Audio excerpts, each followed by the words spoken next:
thank you for your willingness to make a contribution, okay? We have perused through your statement, and you say you are going to read through what you call your heads, your statement, probably a summarized version of your statement, but you give us the full picture of what you intended to, information you provide for us today, okay? Yeah. But if you are ready, we are ready to hear you. Thank you. Thank you. Thank you, Chair. If that's what I may call you, Chair, of course, no disrespect meant by not giving you the appellation justice. Chair, I am here on behalf of Freedom Under Law, together with Ms. Tubela Mkhalise, and we are in the fortunate position of having already made submissions to you.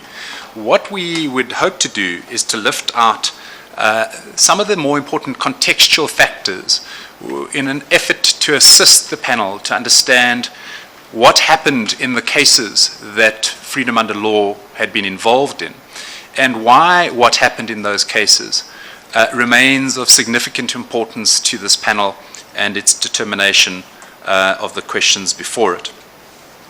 Our interests in the Commission is set out in our submissions. I won't take you to them, but they're set out in some detail at pages 7 to 14 of our submissions. And I would simply stress for what comes later that we say the following at pages 8 and 9, at paragraph 29, the bottom of page 8. We say, full has Freedom Under Law, and I'll keep referring to ourselves as full, just for shortness. Full has specific expertise and experience in relation to rule of law matters concerning the independence and functioning of the law enforcement agencies in South Africa, with particular emphasis on ensuring that the constitutional mandate is upheld in respect of the appointment and removal of high officers of state tasked with critical law enforcement mandates. And then very importantly, the next paragraph, paragraph 30, apart from the cases set forth below concerning Ms. Jiba and Mr. Mrwebi directly, Full's recent rule of law experience includes being the co-applicant in the successful applications to remove Mr. Abrams as the National Director of Public Prosecutions in a Constitutional Court decision of Corruption Watch, which I will come back to. And we were similarly co-applicant in the decision that is referenced next in relation to Mr. Ntlemeza as the National Head of the Directorate for Priority Crime Investigation in two judgments which we referenced there, the Ntlemeza decision in the Supreme Court of Appeal and the Ntlemeza decision in the full court in the Gauteng province, which is referenced next. And in our submissions, we furthermore go on to tabulate and describe the various adverse judicial findings that have been made in respect of the two individuals concerned before this panel, and we do so in chapter 4 of those submissions at page 27 onwards. We would furthermore just very briefly wish to reference the judgment of the full court in the Freedom Under Law decision, and that full court decision, I'm not sure where you have it amongst your papers, but I'm sure you have looked at it repeatedly in this matter. It's the decision that is referenced in the terms of reference at clause 3.1.2. It's the decision of the Freedom Under Law versus the National Director of Public Prosecutions. And it's a decision that was ultimately in Freedom Under Law's favor before the full bench of the Gauteng High Court in a decision by His Lordship Mr. Justice Motley and Her Ladyship Klapi. And we would just reference for you, again to situate what comes next, what was said by the full court at paragraph 94, where the court, referencing the Ntlemeza judgments that I've just stressed, said that this court is of the view that the adverse findings and comments made by the courts against Jiba and Mrwebi have a direct effect on and erodes the public confidence in the NPA as a law enforcement agency.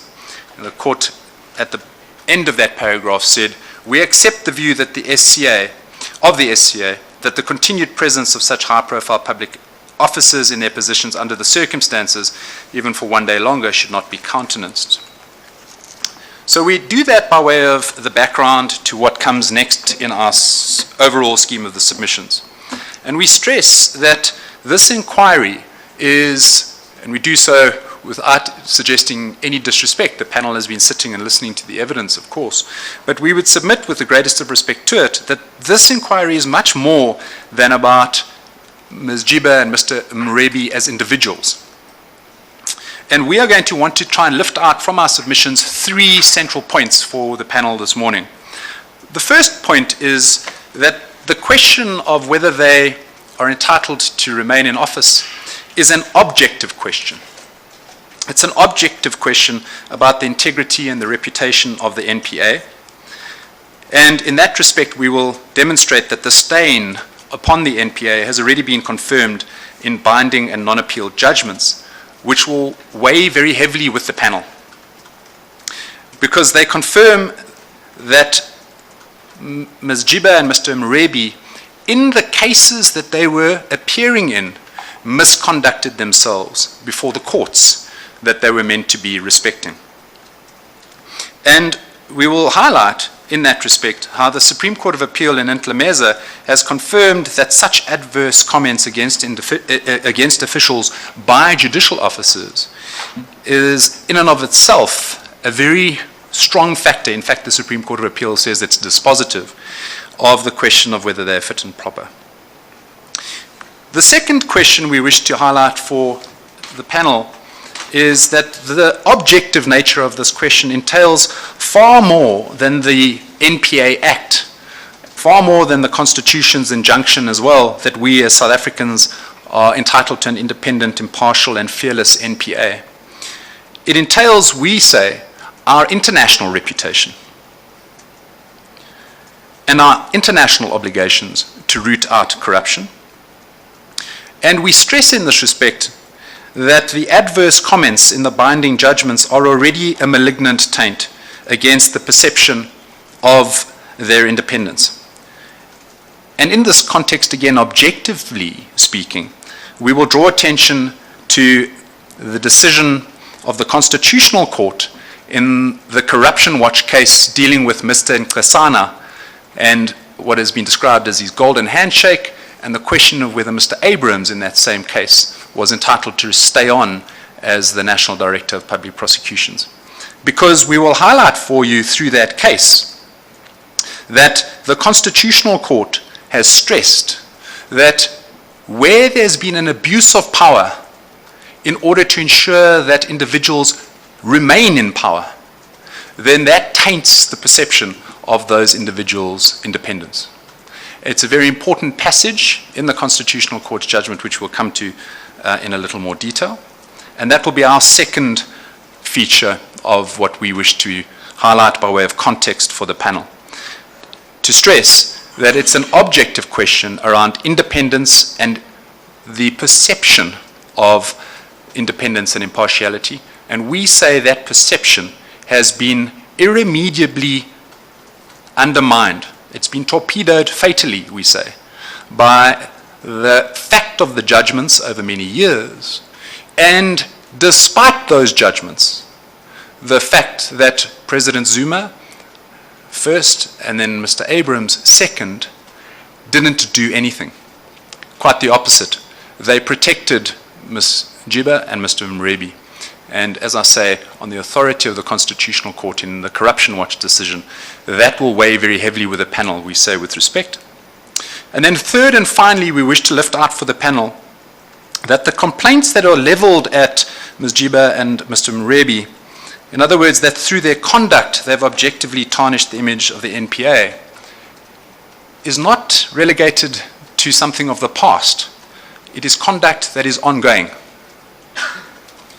And we say so in the context of complaints highlighted in our submissions around the contemptuous conduct by both individuals in the teeth of the order that the full court granted, where the full court stressed that they were not permitted to return to their offices, even though they were on some form of special leave that Mr. Abrams had granted them.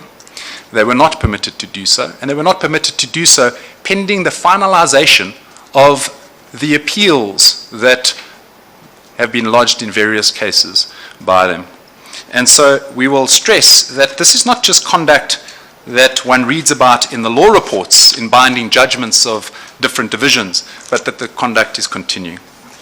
And in that respect, we will attempt to highlight that these are not individuals that show contrition and a concern to do right.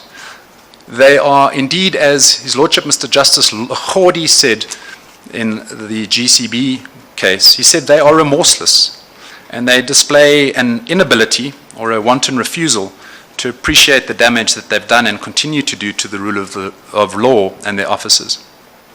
We do all of this, we make these 3 points, mindful of the terms of reference that stipulate that this panel is inquiring into their fitness to hold office as senior prosecutors, with reference to, as the terms of reference say, and at the discretion of the chairpersons of the inquiry, but not limited to matters raised in or arising from the very cases that I've just stressed we will be attempting to highlight for the panel.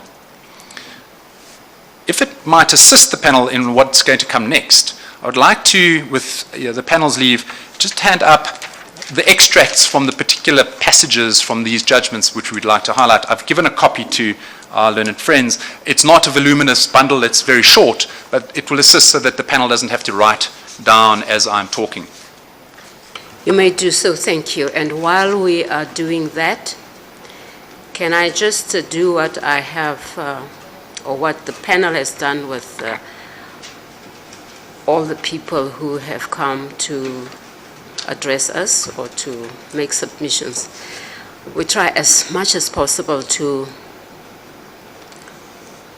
give the correct pronunciation of people's names. Mrwebi is written Mrwebi, but it is pronounced Mrwebi. So you pronounce that R as a G. Yeah, it shouldn't be too difficult. Ne? It's Mrwebi and not Mrwebi. Because every time you say Mrwebi, I'm trying to think, who is that?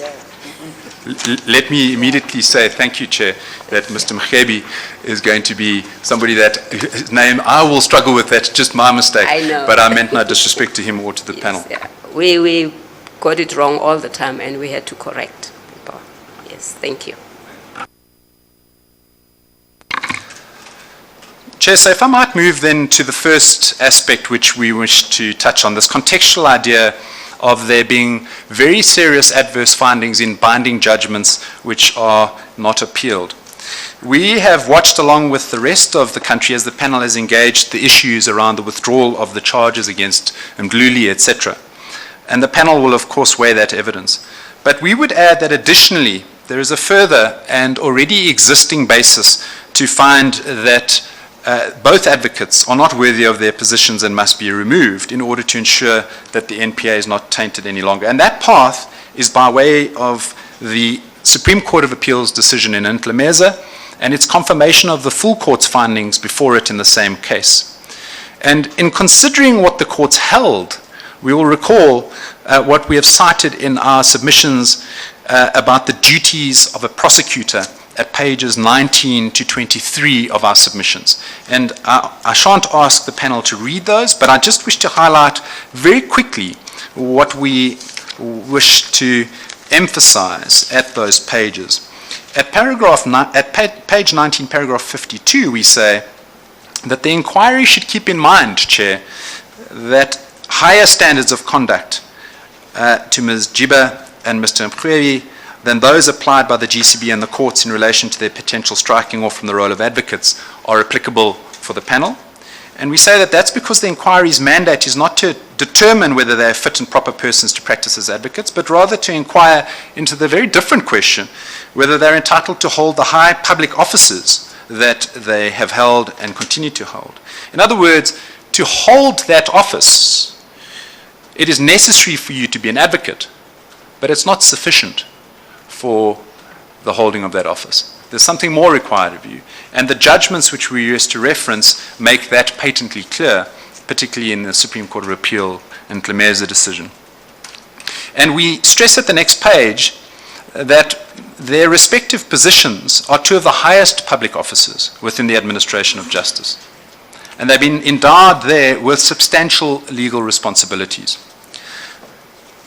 I wish to just pick out that one of those responsibilities you'll see at paragraph 58.1, page 22, so 2 pages on in those submissions, is that under the NPA's Code of Conduct, which of course they've all had to sign and that they are exemplars of, or should be, that Code of Conduct obliges both of them to cooperate with the police and the courts and the legal profession. And giving further content to that obligation, over the page at page 23, paragraph 62, you'll see that Chapter 2 of the Practical Guide to the Ethical Code of Conduct provides further that a prosecutor is, and this is important, we'd with respect ask that you underline it, is personally responsible and accountable for the presentation of his or her case in court, must never mislead the court or suppress evidence, should assist the court in arriving at a just verdict, and then must refrain from any conduct that may violate the decorum of the court. Now, as the panel knows, as I've already highlighted, freedom under law was successful before a full bench of the North Gauteng High Court in the case I've said is referenced in your clause 3.1.2 of your terms of reference. I'm just going to call it the full case from now on because it was freedom under law that brought the case, and it was a judgment by His Lordship Mr. Justice Motley and Her Ladyship Tlhapi.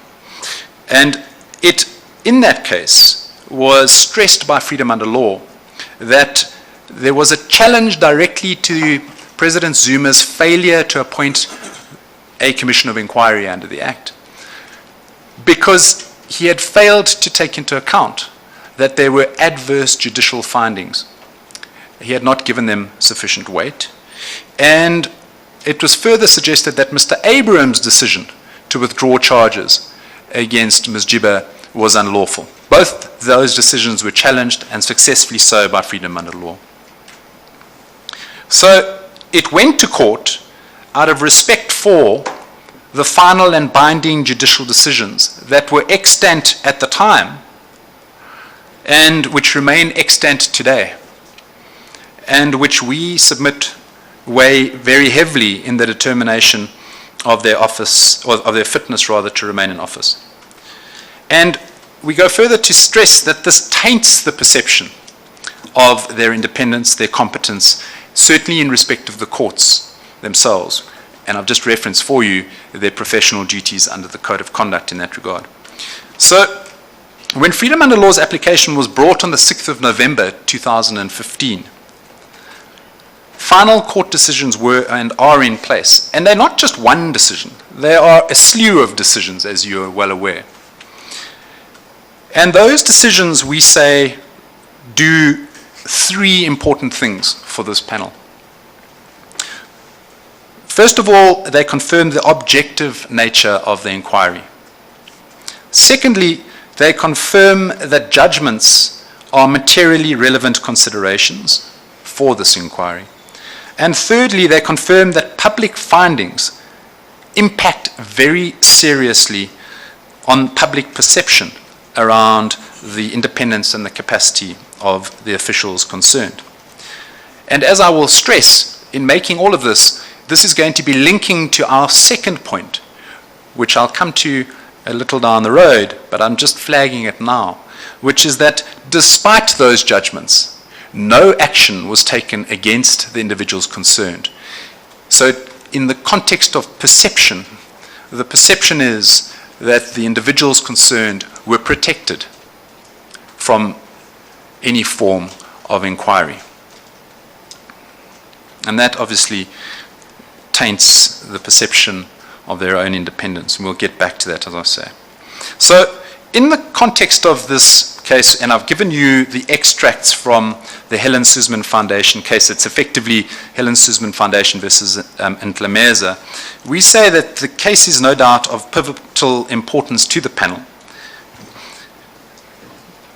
The court pointed out, and you'll see this on the first page of the extract, that at paragraph,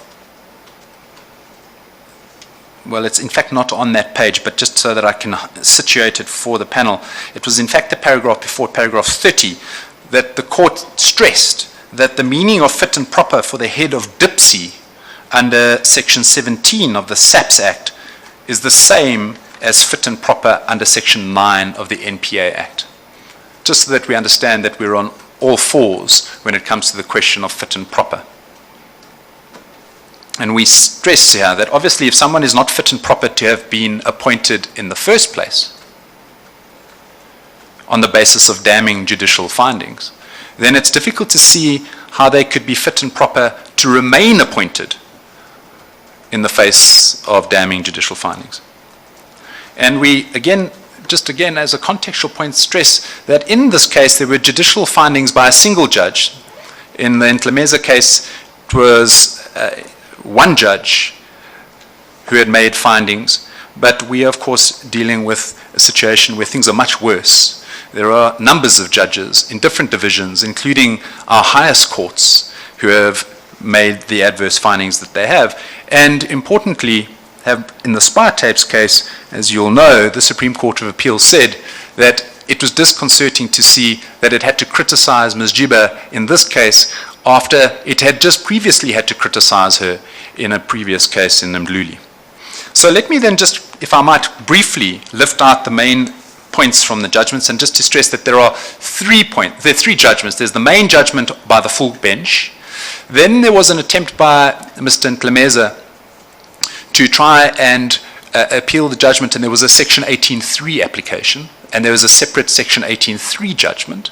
And then thirdly, there was, on that Section 18.3 aspect, a Supreme Court of Appeal judgment. And I've given you the relevant passages, and as I say, I hope that it will assist time-wise. There are, at least in the main judgment, that's the main judgment of the full court, there are 4 central findings which we say are particularly helpful to the panel. The first, which you'll see at paragraph 31 of the judgment, it's on the first page of that note you've received, is that whether someone can ever be said to be fit and proper in the face of judicial criticisms in final binding judgments is an objective question. So it's not whether I subjectively think that they are fit and proper, or whether Mr. Aronsa thinks that they are subjectively fit and proper, or frankly, even whether the panel subjectively thinks that they're fit or proper. The question is whether they are objectively so, as a matter of law. Because, as the court said at paragraph 33, the appointee must be a fit and proper person. The second point is that in considering the objective question of fitness, a vital consideration will be the final and binding judgments of a court. At paragraph 36, the full bench said the following, and it's quoted for you in the middle of that page, that judicial pronouncements are direct evidence that a person lacks the requisite honesty, integrity, and conscientiousness to occupy the position of any office, not to mention an office as important as that of the national head of the DIPSI, where those qualities are paramount ones. And the court went further to say at paragraph 37, since no appeal lies against them, the findings are dispositive of the question whether the person is fit and proper. The third point to lift out is that the judgments are, of course, centrally relevant considerations, so much so that if they are not properly taken into account by a court or with respect to this panel, then that may well be an irrationality in and of itself. Because as the court said at paragraph 37, dealing with the president in that case, the president is not free to brush aside a considered opinion of a superior court which bears upon the very point. And said the court, this arises not from judicial vanity, but from the provisions of the Constitution itself. Because, said the court, the core business of the court is to decide disputes which can be resolved by application of the law. The fourth point to stress from the judgment is that at paragraph 38, said the court, there's no room to dispute Matujane J's findings.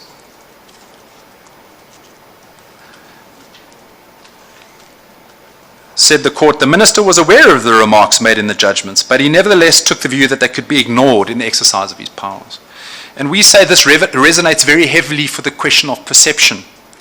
Because here, in our case, President Zuma and Mr. Abrams remained steadfastly unmoved by the judgments. And that heightens the damaging perception problem associated with both advocates, Jiba and Mrwebi. And that, as I say, is a point I will come to again, footnoting for you later, the issue of the Corruption Watch decision. So those are 4 points arising from the main judgment. And then there's the Section 18.3 judgment.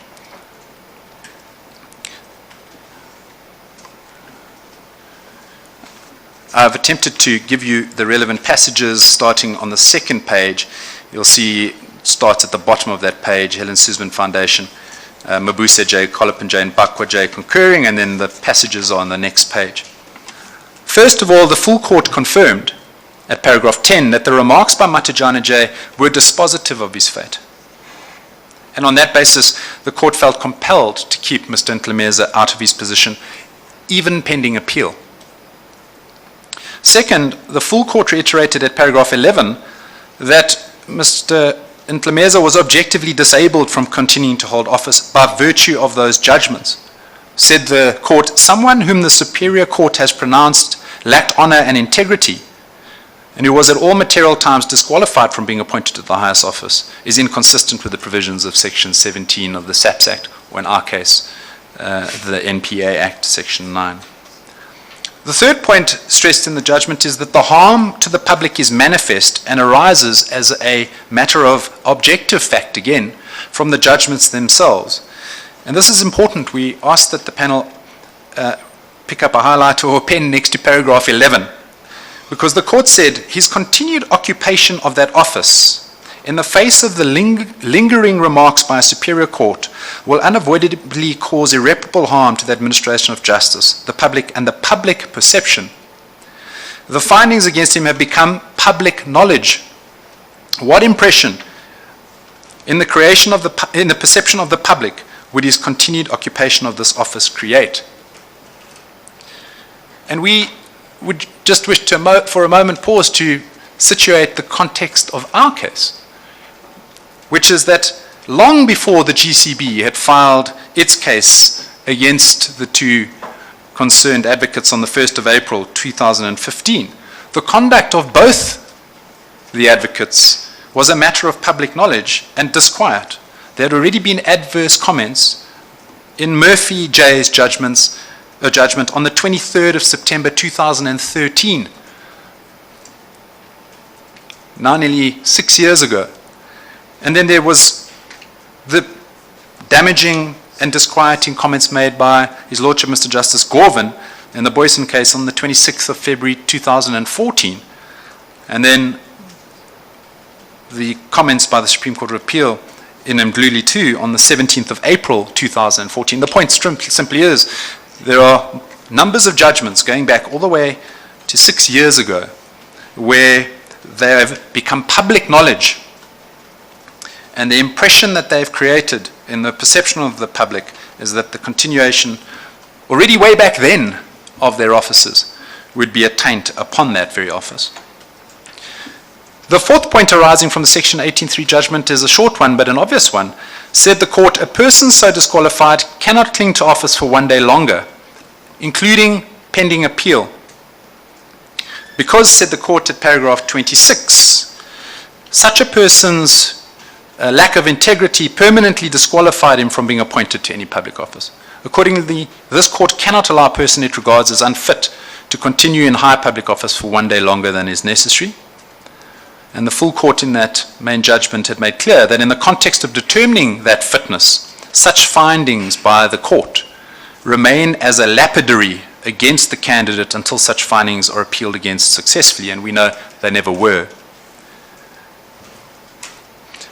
Third judgment then is the Supreme Court of Appeal's decision in Ntlemeza.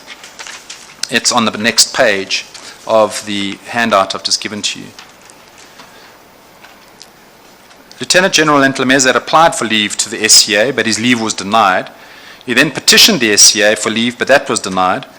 And then what he attempted to do was to appeal through his automatic right of appeal under Section 18.3, the very order and judgment I've just been referencing to you, where the full court had said he couldn't remain in office for 1 day longer. And so the SCA held as follows. First of all, it confirmed that the Section 18.3 order had been granted correctly. At paragraph 32, it said that the High Court reasonably apprehended on the evidence before it that further appeals were in the offing, and issued an order that sought not just to crystallize the position, but also to anticipate further appeal processes. And in those circumstances, the SCA said that it was appropriate to remove Mr. Ntlemeza from his position, despite the pending appeal to the Supreme Court of Appeal. And it said that it was justified in that order for 3 reasons, which we wish to stress. First of all, said the SCA, it was due to the constitutional importance of the SAPS and the DIPSI in particular, and the public interest in the manner in which it discharged its functions. Secondly, it was the vital position that was occupied by Mr. Ntlemeza at the DIPSI. And lastly, were the adverse judicial pronouncements concerning Mr. Ntlemeza. That was all said at paragraph 45, which I've cited for you on that page. Now, we understand that in this inquiry, and it's been true also in the other cases where we've been against Ms. Jiba and Mr. Mrwebi, is that there's been much effort made on them, on their parts, to suggest that, well, let them first finalize their appeals. All of this is going to be sorted out on appeal, and nothing should happen in the interim. But with respect to that argument, the fact that the GCB decision is on appeal, first of all, it deals with a different statute and a different test in respect of advocates. But in any case, it's clearly of little moment because of what the Supreme Court of Appeal said in Ntlemeza. It confirms that action must be taken to protect the public's interest in vital constitutional organizations, even where an appeal is still anticipated. The fact that they were appealing didn't allow, or he was appealing, didn't allow Mr. Ntlemeza to remain in office at all. And why? Well, said the Supreme Court of Appeal in paragraph 45, and it's quoted for you. It said this: Tuchton J's remarks, His Lordship Mr. Justice Tuchton had been involved in an earlier stage of the case, and the court was commenting on it. The court said, Tuchton J's remarks do not have a neutralizing or any other effect of disturbing the adverse judicial finding against General Ntlemeza. The proper functioning of the foremost corruption-busting and crime-fighting unit in our country dictates that it should be free of taint. It is a matter of great importance. The adverse prior crucial judicial pronouncements and the place that the SAPS maintains in the constitutional scheme, as well as the vital role of the head and the public interest at play, are all factors that weighed with the court in its conclusion that there were exceptional circumstances in this case. So if I might draw all of those cases together very quickly and stress what we say they confirm for the panel. First is that they confirm for the panel, we say that the extant judgments that have criticized Ms. Jiba and Mr. Mrwebi were always enough. That they happened to stay in power for this long and not have an inquiry instituted against them doesn't change the fact that those judgments were always enough. And it's not just one judgment, but an avalanche with respect of judicial criticism. And the fact that they were protected during that period of time by President Zuma and Mr. Abrams, despite those findings, simply highlights the reputational damage that has been done to their offices. The second point we stress from these judgments is that the question of fitness is, as I've said repeatedly, it's an objective one.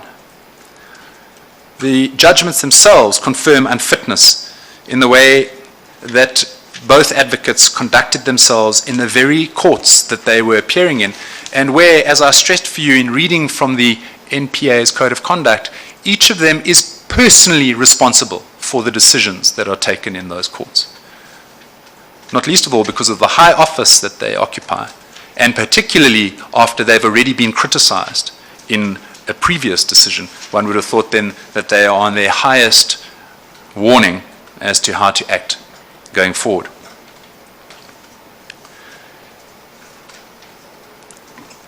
Public perceptions, we say then, are affected, as these judgments confirm, by their continued incumbency at the NPA. And we, with respect, say that the Supreme Court of Appeal's decision helpfully confirms that this panel should not be waylaid from its duty simply because there is an attempt to appeal the GCB decision or any of the other decisions. And it's now to public perceptions that I want to turn next. That's the second topic of our presentation. We speak here about public perceptions, and we do so in the context of our constitutional and international law obligations. We've made very full submissions, we don't intend to repeat them, on the standards of independence applicable to the very high offices that are held by both Ms. Jiba and Mr. Mrwebi. But we wish perhaps to step higher, as it were, for a moment, by looking at the Constitution and international law together. This panel will well know, and Justice Mokgoro, you were in some respects part of this movement in some of the judgments from the Constitutional Court, that our court now embraces international law. South Africa's progressive approach to international law has moved it from the periphery to the mainstream, and so international law now is not only domestically binding,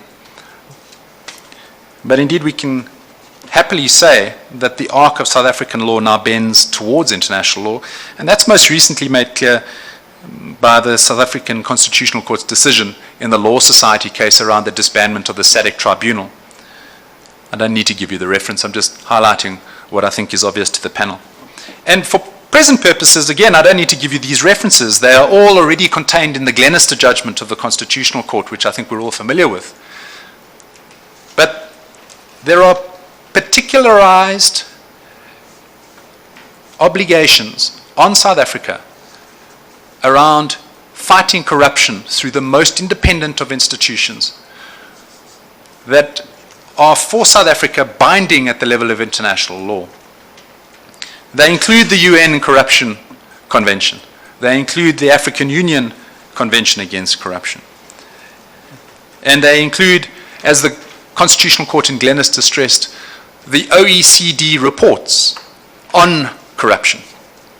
And again, I don't have the time and I don't think it's necessary to take you through those, but I wish to simply stress that those conventions and the OECD report make the following patently clear, as a matter not just of our constitutional law, but as a matter of our international law.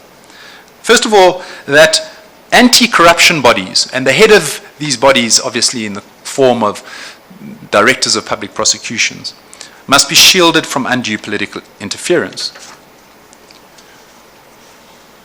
And those conventions and the OECD report stress that it's in systems where the risks of undue interference are substantially higher, I stress, it's in systems where the risks of undue interference are substantially higher that our obligations are accentuated. What does that mean in plain English? It means that if you know in a country that you are facing an onslaught of corrupt behavior, and I think we can accept that that is a difficulty for South Africa, sadly, then the perceptions around the type of independence required in the fight against that corruption is commensurately higher.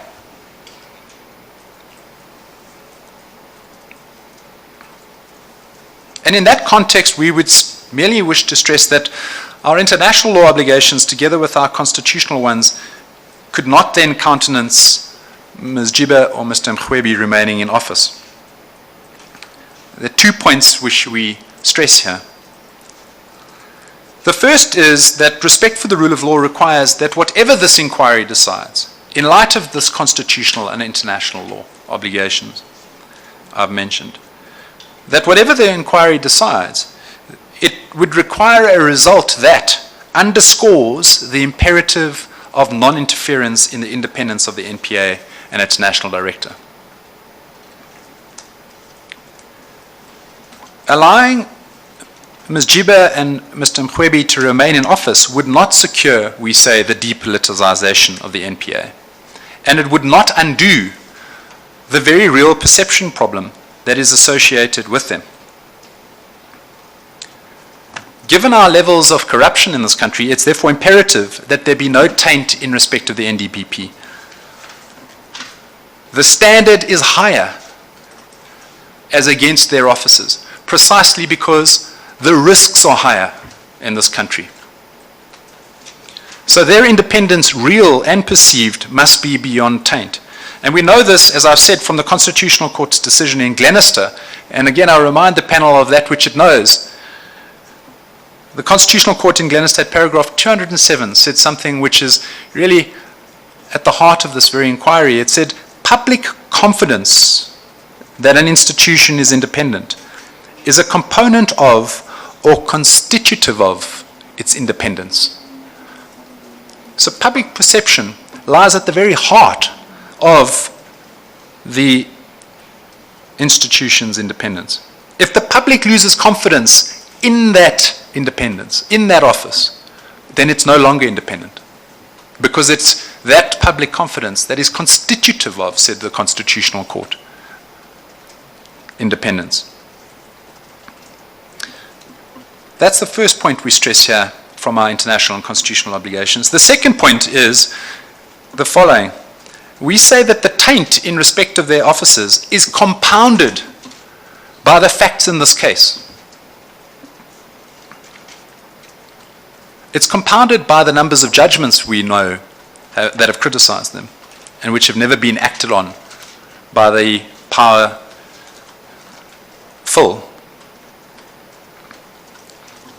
But we know that Mr. Abrams and President Zuma have been severely criticized by the high courts for protecting Ms. Jiba and Mr. Mrwebi in the face of those binding and damning judicial findings against them, and in highly charged political cases, no less.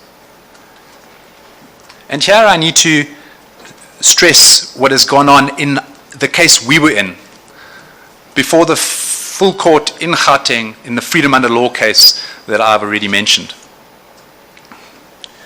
You'll recall that in that case, the order ultimately granted by the full court was at paragraph 107 of the judgment.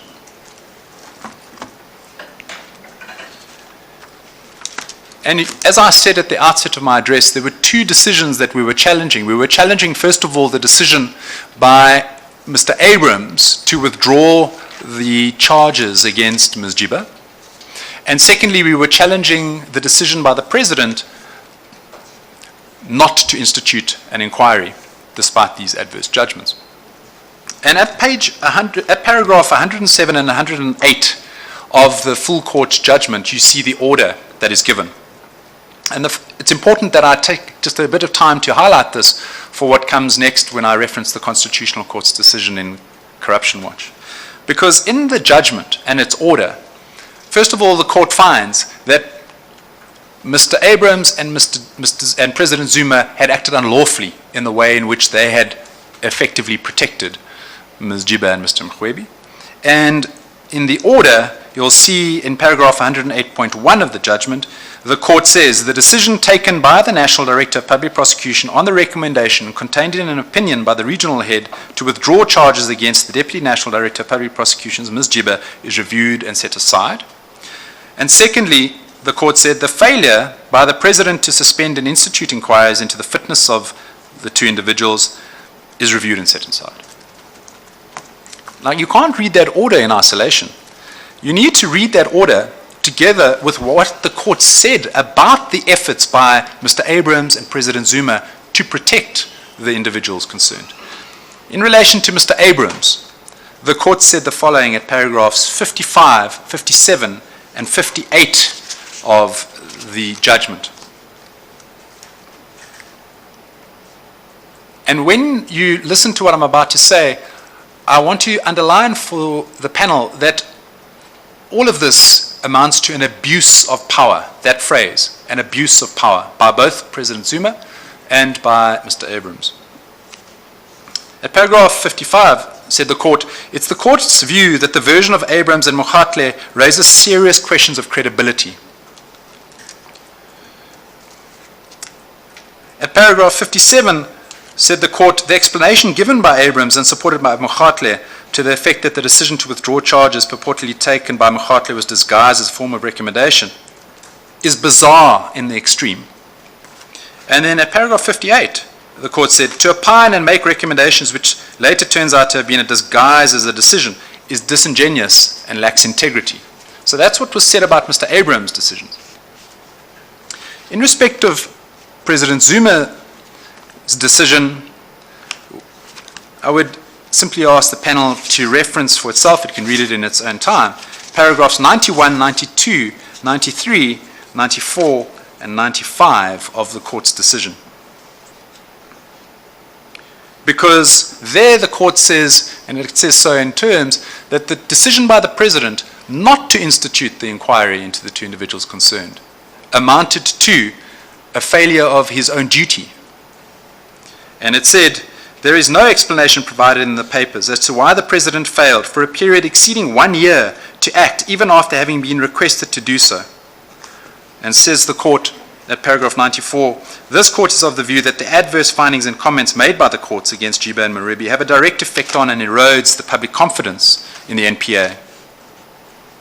And the court says, the President was questioned in Parliament about his views on the adverse comments made by the courts. It's not stated in the President's affidavit as to what prevented him at that time, before the launch of the GCB case, to suspend the two individuals and institute inquiries. And contrary, they say, we are of the view that the President's failure to act under the circumstances constitutes a dereliction of his constitutional and statutory duties. So that's what the court had to say about those decisions.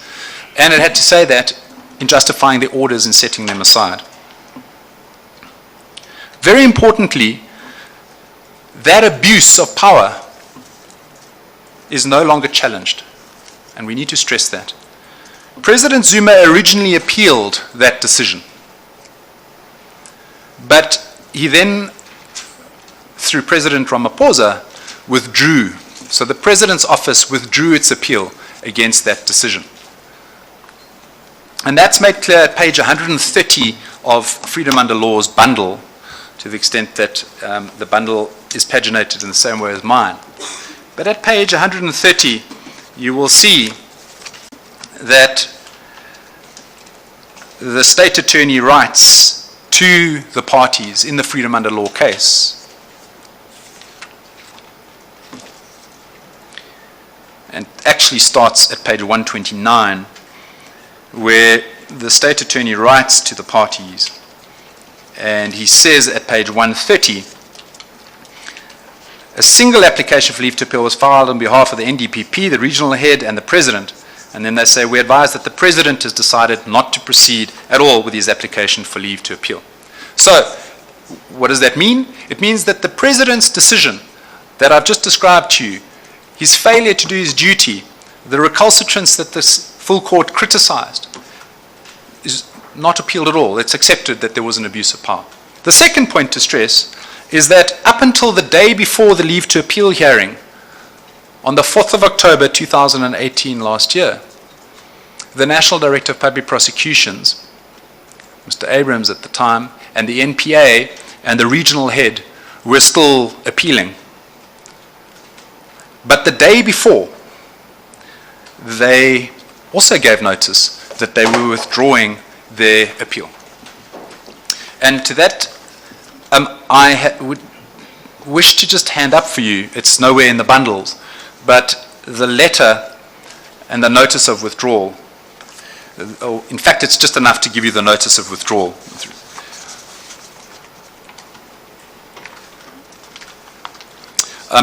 Our learned friends, I think, are well aware of this. They were involved in the case. They were there on the same day as I was. But for benefits of the panel, the notice of withdrawal is handed up to the panel.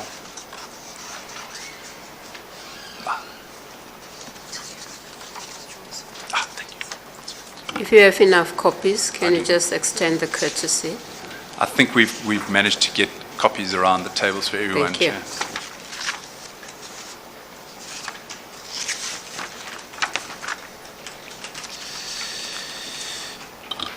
Madam Chair, is this new additional evidence?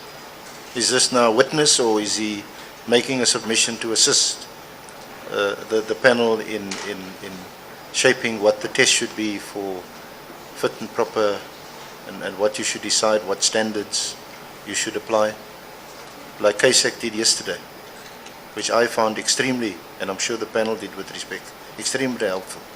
Mr. Du Plessis is now engaging in the merits of the case with reference to other court cases, which has not been adduced through the normal channels of a witness, which would have given Ms. Jiba an opportunity to respond to them.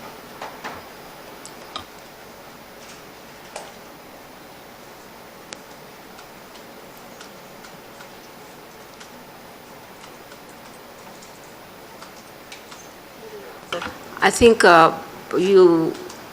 are losing you. Can you just repeat what your question and what you think should be done? Because our impression was that this is an objective submission. It's clearly not, Madam Chair, with respect. Is that what you say? Mr. Du Plessis, on behalf of Full, is clearly more than encouraging you to find, well, we speak for Ms. Giba, that she's not a fit and proper person on the basis of several judgments that he has referred to. He has not referred to the facts that are before you, which would determine whether or not she's fit and proper. We know the judgments that are before you. Mr. Du Plessis makes very, very important and helpful comments about the test and our obligations, the obligations of prosecutors, which we firmly embrace. But we say your job as a panel, with respect, is to take into account the facts that have been brought out in this Commission of Inquiry. So I had asked whether what Mr. Du Plessis is now ending up, is this now further evidence that he's giving, because he's not a witness. So we object to this continued attack on Ms. Jiba without reference to the facts that's before you. Yes. He has handed us a notice of withdrawal in order to explain the issue that he is addressing, the objective issue that he is addressing. The fact that if you withdraw your appeal, the assumption, or actually the fact is you accept the findings of the court. And that's the point that he's trying to make. And that is an objective point. Isn't it? It's with respect not the only point that he's making. He's now saying that because there's also a context, and we haven't had the opportunity of placing that context before you. We are here to present our closing submissions today based on the evidence. Now there's an additional aspect. I'm sure you'll give us time to also address any other issues that he has raised that are of an evidentiary nature. The reason why there was no further appeal against this is quite obvious and quite simple. That is why the panel is here. The President decided, instead of pursuing these matters through the courts, I'm going to appoint an inquiry in terms of 12(6). That is the reason why. And he's giving us perhaps an additional perspective. That's the way we understand him. But before we go ahead, you want to ask a question?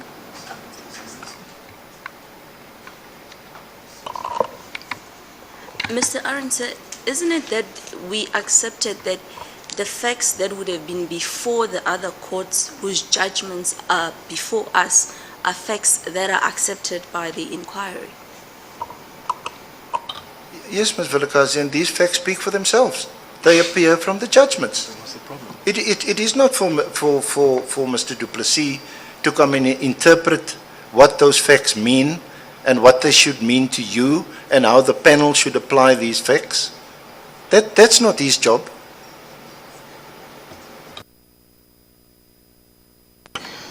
Would you accept that he's giving us a perspective of the facts?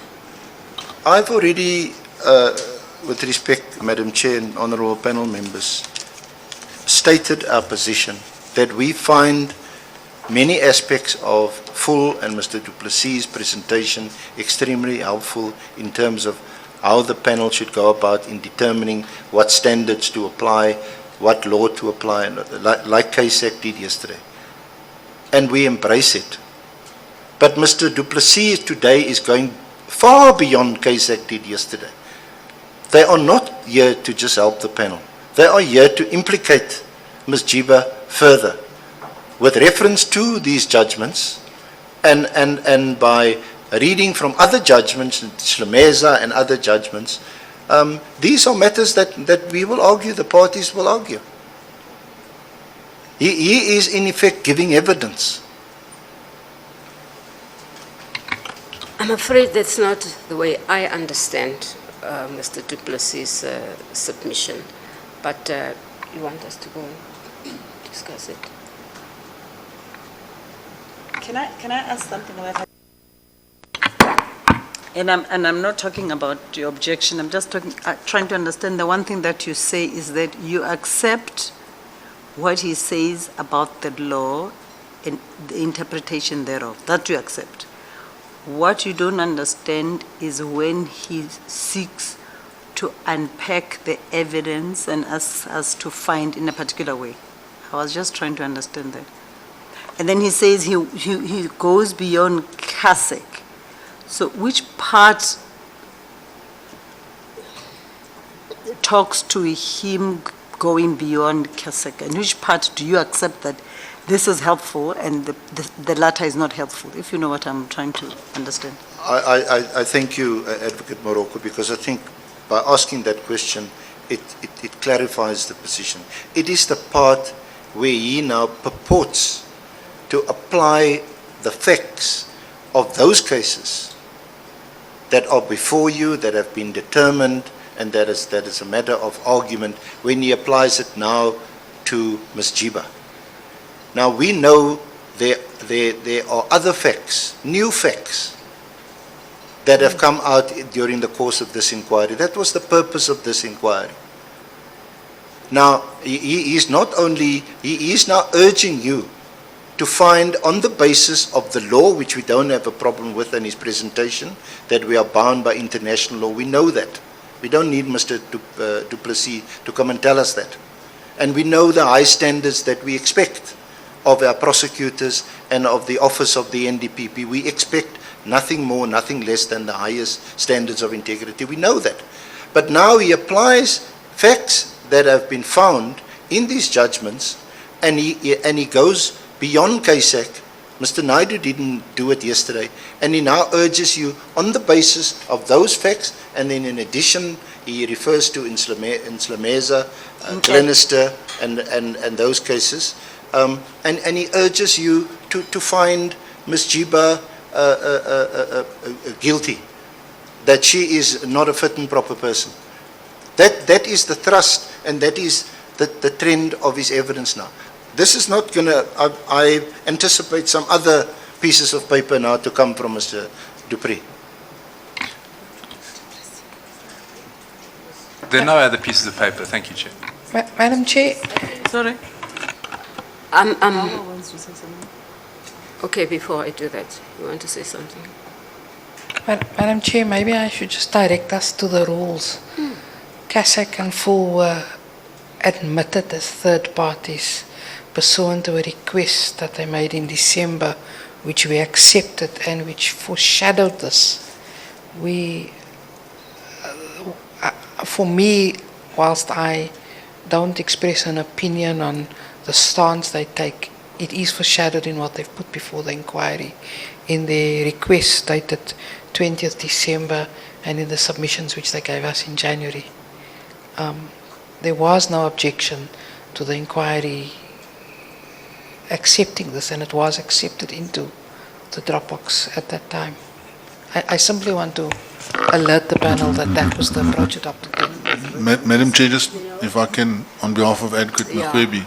I always forget you. Thank you, ma'am. Now I'm here in the corner, ma'am. Yes. Madam Chair, I think the point that Advocate Jiba's team are making, and this has been emphasized now by what's actually been said by the evidence leaders, is they were admitted as parties and therefore they had the right to partake. And the way they elected to partake is to make submissions on the law. And the objection is that if they wish to present evidence, introduce new evidence, new cases, new facts, then they had to do so as all other parties through witnesses, ma'am. And that is what the objection is, that I understand, and that is where the deviation is now coming. They can't be both just a submitter and a party without actually putting the evidence before that we could have had an opportunity to respond to in our evidence, that we would have had opportunity to cross-examine and test and the like. And if I understand correctly, that is where Advocate Orange is going, or has been going.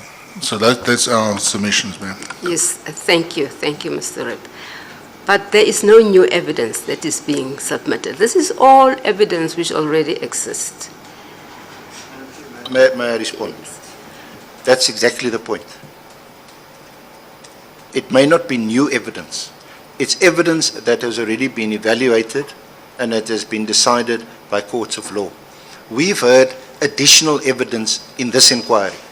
What do I do now? Do I say to Mr. Du Plessis now, is your view or full view going to change in the light of this and that evidence that has been adduced in this inquiry? Yes or no? How do I do that? He's not a witness. Their attitude is on the second leg of what we are objecting to, which is their urging that you must now find that Ms. Giba is not a fit and proper person, is that it's based on judgments which we can read for ourselves. It's based on judgment in relation to which, yes, Ms. Bauer is correct, it's been foreshadowed. We've read their arguments. What Mr. Du Plessis is saying, I've heard before. I was in the full case, I've been in other cases also against him. So today I'm hearing it again. Now he was given an opportunity to make his submissions to the panel in relation to, and they professed to assist the panel. They're now going beyond that. They're not assisting the panel, they are now urging the panel to find Ms. Giba guilty on the basis of a string of judgments that have been handed down by our courts. Of course, we know. Now do we say to Mr. Du Plessis now, is your and Fool's attitude going to be different now that the SCA has found that has effectively cleared Ms. Giba? What is he going to say? No, you must still look at these judgments. Govan, Lagodi, Hughes, and Murphy and Brandt J.A. must be, are those judgments still reference points? Because that is the bedrock of his submission. I'm just afraid you've really lost us, because we see it differently. We see this submission as articulating the standards, for example, that are applied when we consider our mandate, when we consider our terms of reference, and examples of existing case law and findings of existing case law are being made. In other words, we are getting a perspective of how these objective standards are applied based on existing findings made by courts in existing case law. And if that is not going to be helpful to the independent decision and recommendations that the panel is going to make, then I don't understand what the objection is all about. We see it differently. Yeah. Can I find out?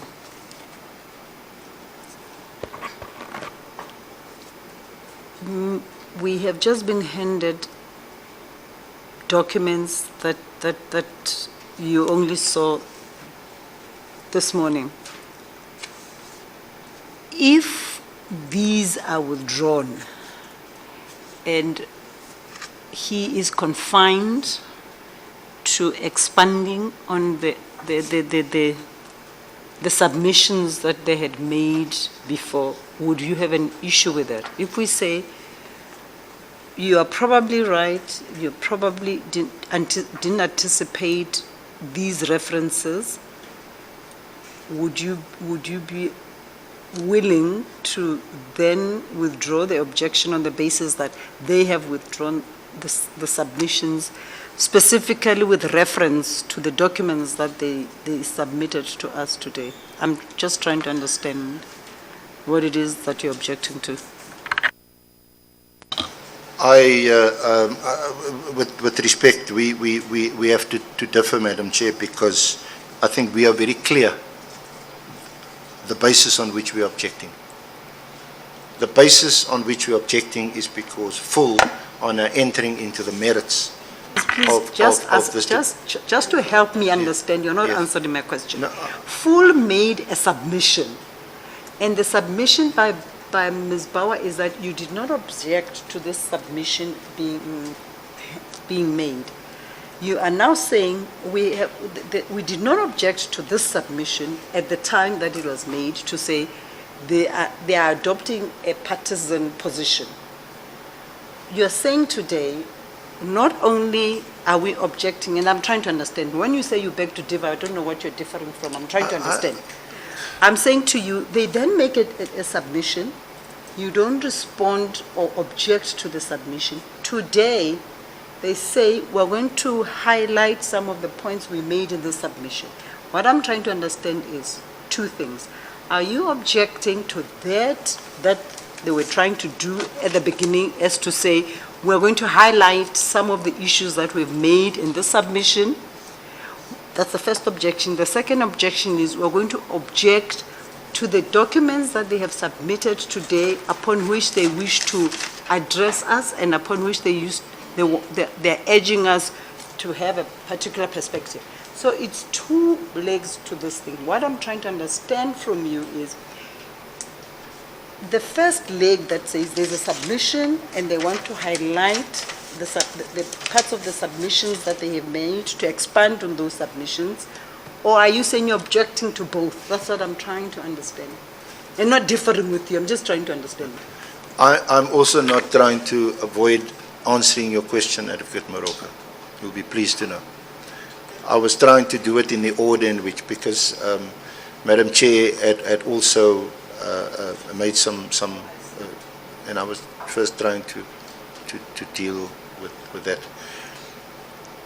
We can't have a problem with full, or like in the case of KSAC, they had made written submissions, we have read them, we understand them, and if the purpose was, like with Mr. Lawson yesterday, to come and to highlight those submissions again and to re-articulate them orally, we have no problem with that. As far as their submissions, especially in the case of full, do I ever touch on the merits, not just telling us which standards to apply and that we need to apply international law and so on. We don't have any objection to that. We can't. We know our Constitution requires us to apply and to respect international law. So we don't have a problem with that. It's when it comes to Mr. du Plessis effectively taking from these judgments, now applying these standards to Ms. Jiba in this inquiry, in circumstances where there are plenty of other facts that have emerged during the course of this inquiry. Full had every right, they had every opportunity, having been admitted as an interested party. We have no objection that they're an interested party. They play an important role in our civil society, like KSEC does. They're important watchdogs. There was no reason why they could not come and give evidence here and make the points that Mr. du Plessis has now made up until now, and subject themselves obviously to questions, cross-examination. They may or may not have been cross-examined, I will never know.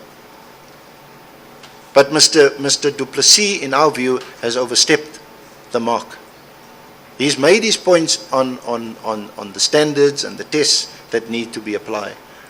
Now he's seeking to advance argument which affects the merits of the case before you.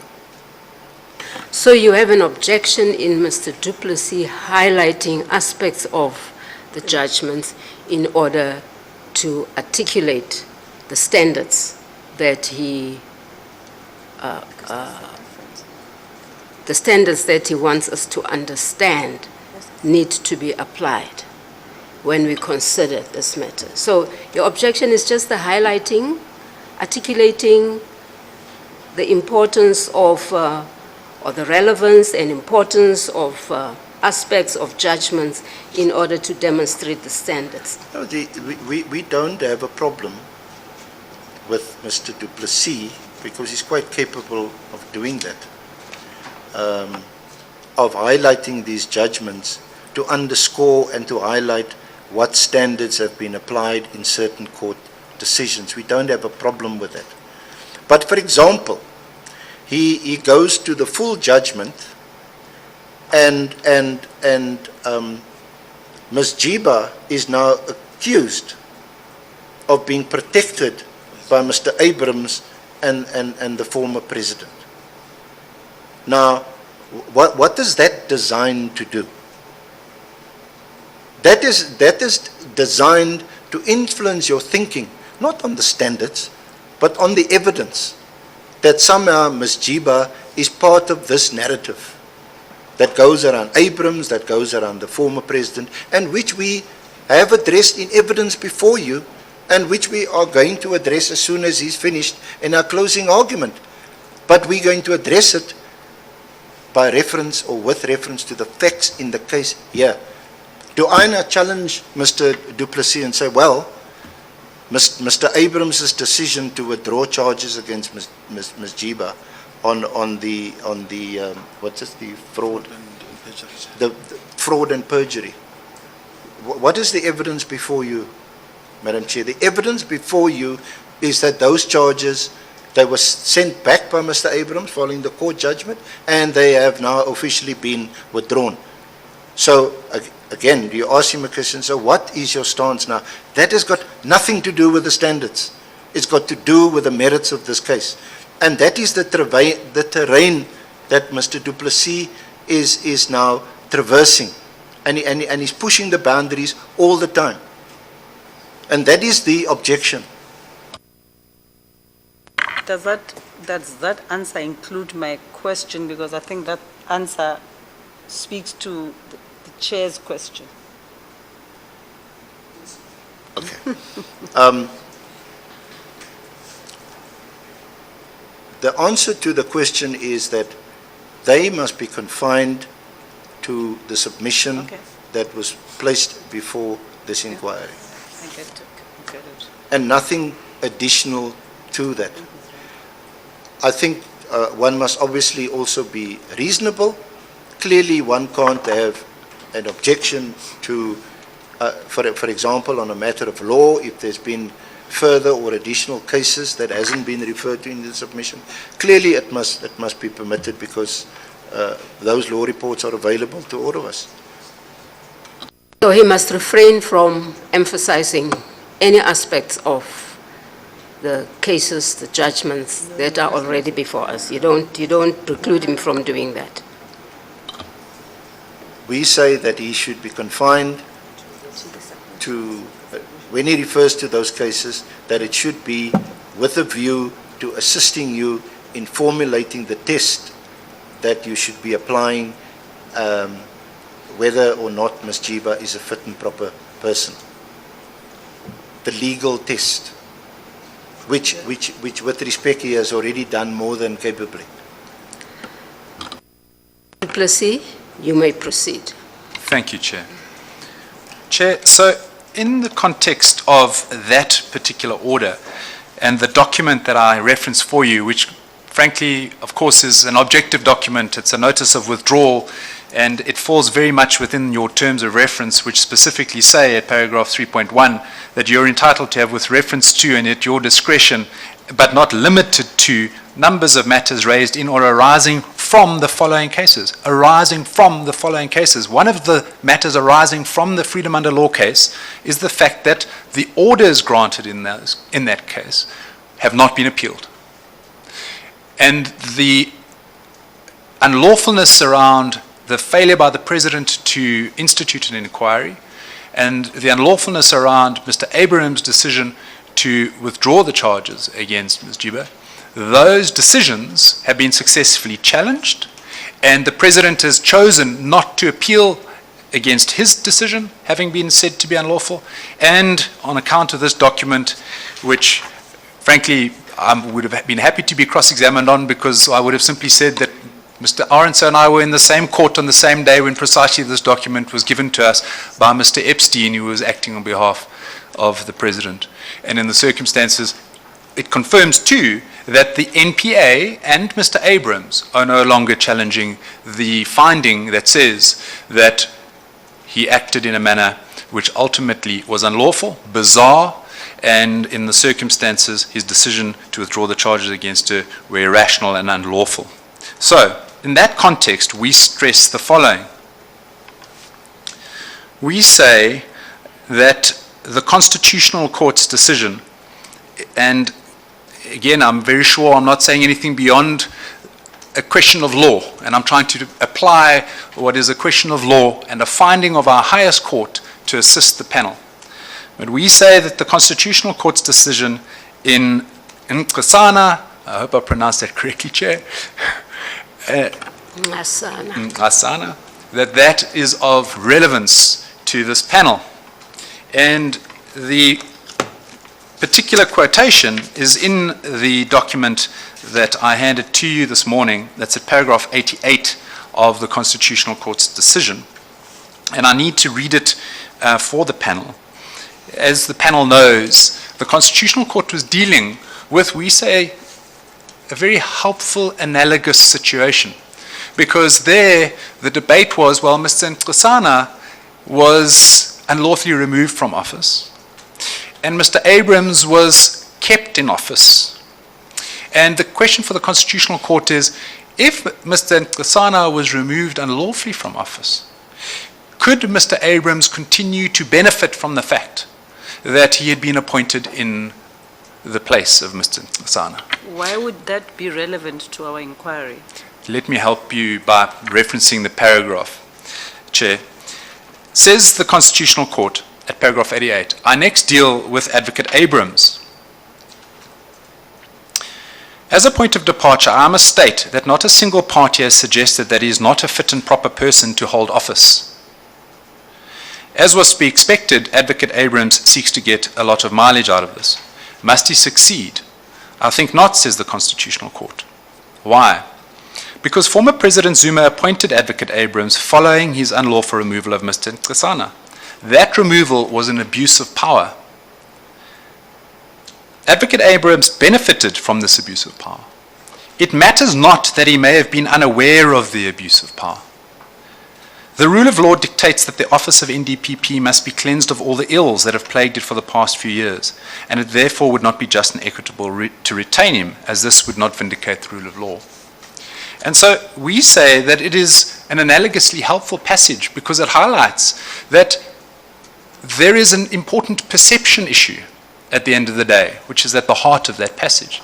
And the perception issue arises from not only the conduct of the official concerned, which of course this panel has been listening to loads of evidence around, but it also relates to the objective question of whether that person benefited, whether the position they occupy in the centrally important place within the state structures, whether that position they occupied is a position they occupied and which they benefited from arising from an abuse of power.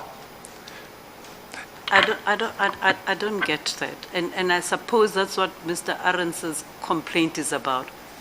We haven't had any evidence about that.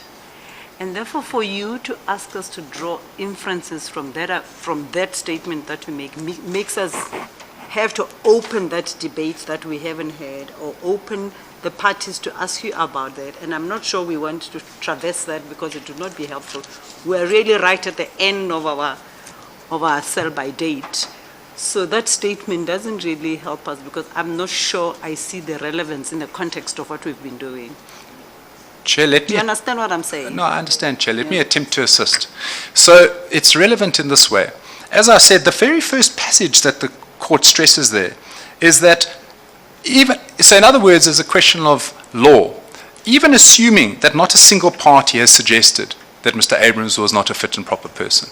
So, in other words, separately, as a question of law, separately from the debates, as you say, Chair, that you're going to have to be having behind the scenes with yourselves about the evidence as to whether there is a fit and proper person in the office. Evidence that's open here. Yes. The evidence not that's behind here. the scenes. Yeah, well, the evidence, when you go back and you think about this behind the scenes, I mean in the sense of in your offices quietly thinking about the evidence and trying to go through everything that's happened, then you will have to have in your minds the question of whether, on the evidence that you've got, the persons concerned are fit and proper.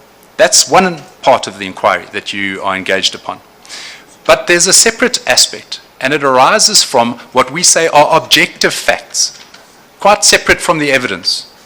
And the objective facts arising from the case law that I've just highlighted for you in the freedom under law matter, the objective facts show that we now have a decision of the full court which stresses that Mr. Abrams unlawfully withdrew charges against Ms. Jiba, and it's not appealed against. In other words, he abused his power. There can be no debate about it. It's not evidence that one needs to give about this. It is as clear as the court saying that in those circumstances he didn't act lawfully in the manner in which that particular office was kept in place, and that the president separately did the same thing because despite adverse judgments over many years, he had failed to do anything in that context. So there can be objectively a determination, and as I stressed, because there's no appeal against the particular findings. I think you are beginning now to tread into a dangerous territory. The point that you're trying to make is that we have to take into account whether an official benefited from the abuse of power. And it is an aspect of the objective standards that you're trying to explain. Yes, that's all.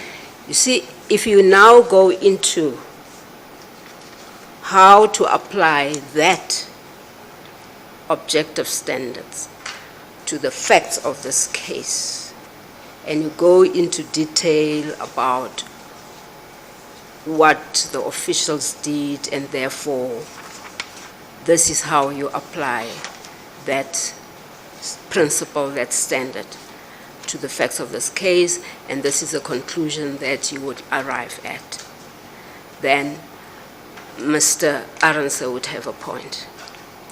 If you stick to explaining the objective standards without applying the standard, we can do that. That is our job.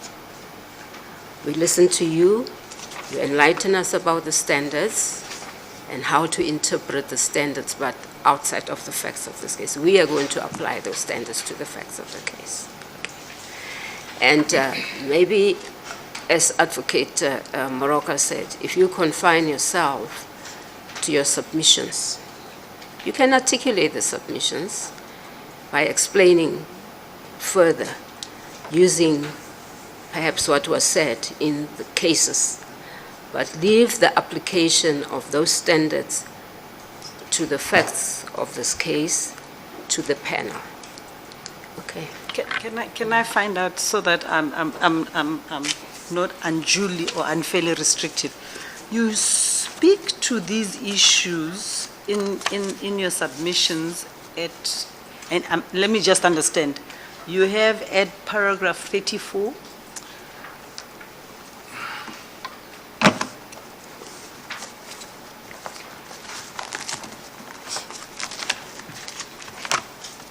Sorry, Chair, I'm in the wrong file. it's Yes, the- paragraph yeah, 34. 34. Yes. Para 95, the heading there, the charges against Jiba and the decisions by the erstwhile president not to suspend. Yes. Are we there? Yes. And the submissions there go to that failure. Yes. And I'm just wondering, why is it that you don't stick to the submissions that you made in relation thereto, instead of taking the step further, which step was never foreshadowed in these pages, where therein lies the objection about leading further evidence? If you get what I'm saying, No. sometimes I don't hear what I'm saying myself, so No, if no, you get it, let's go in. I've heard you, Advocate Moroka, and I see the concern that has been raised.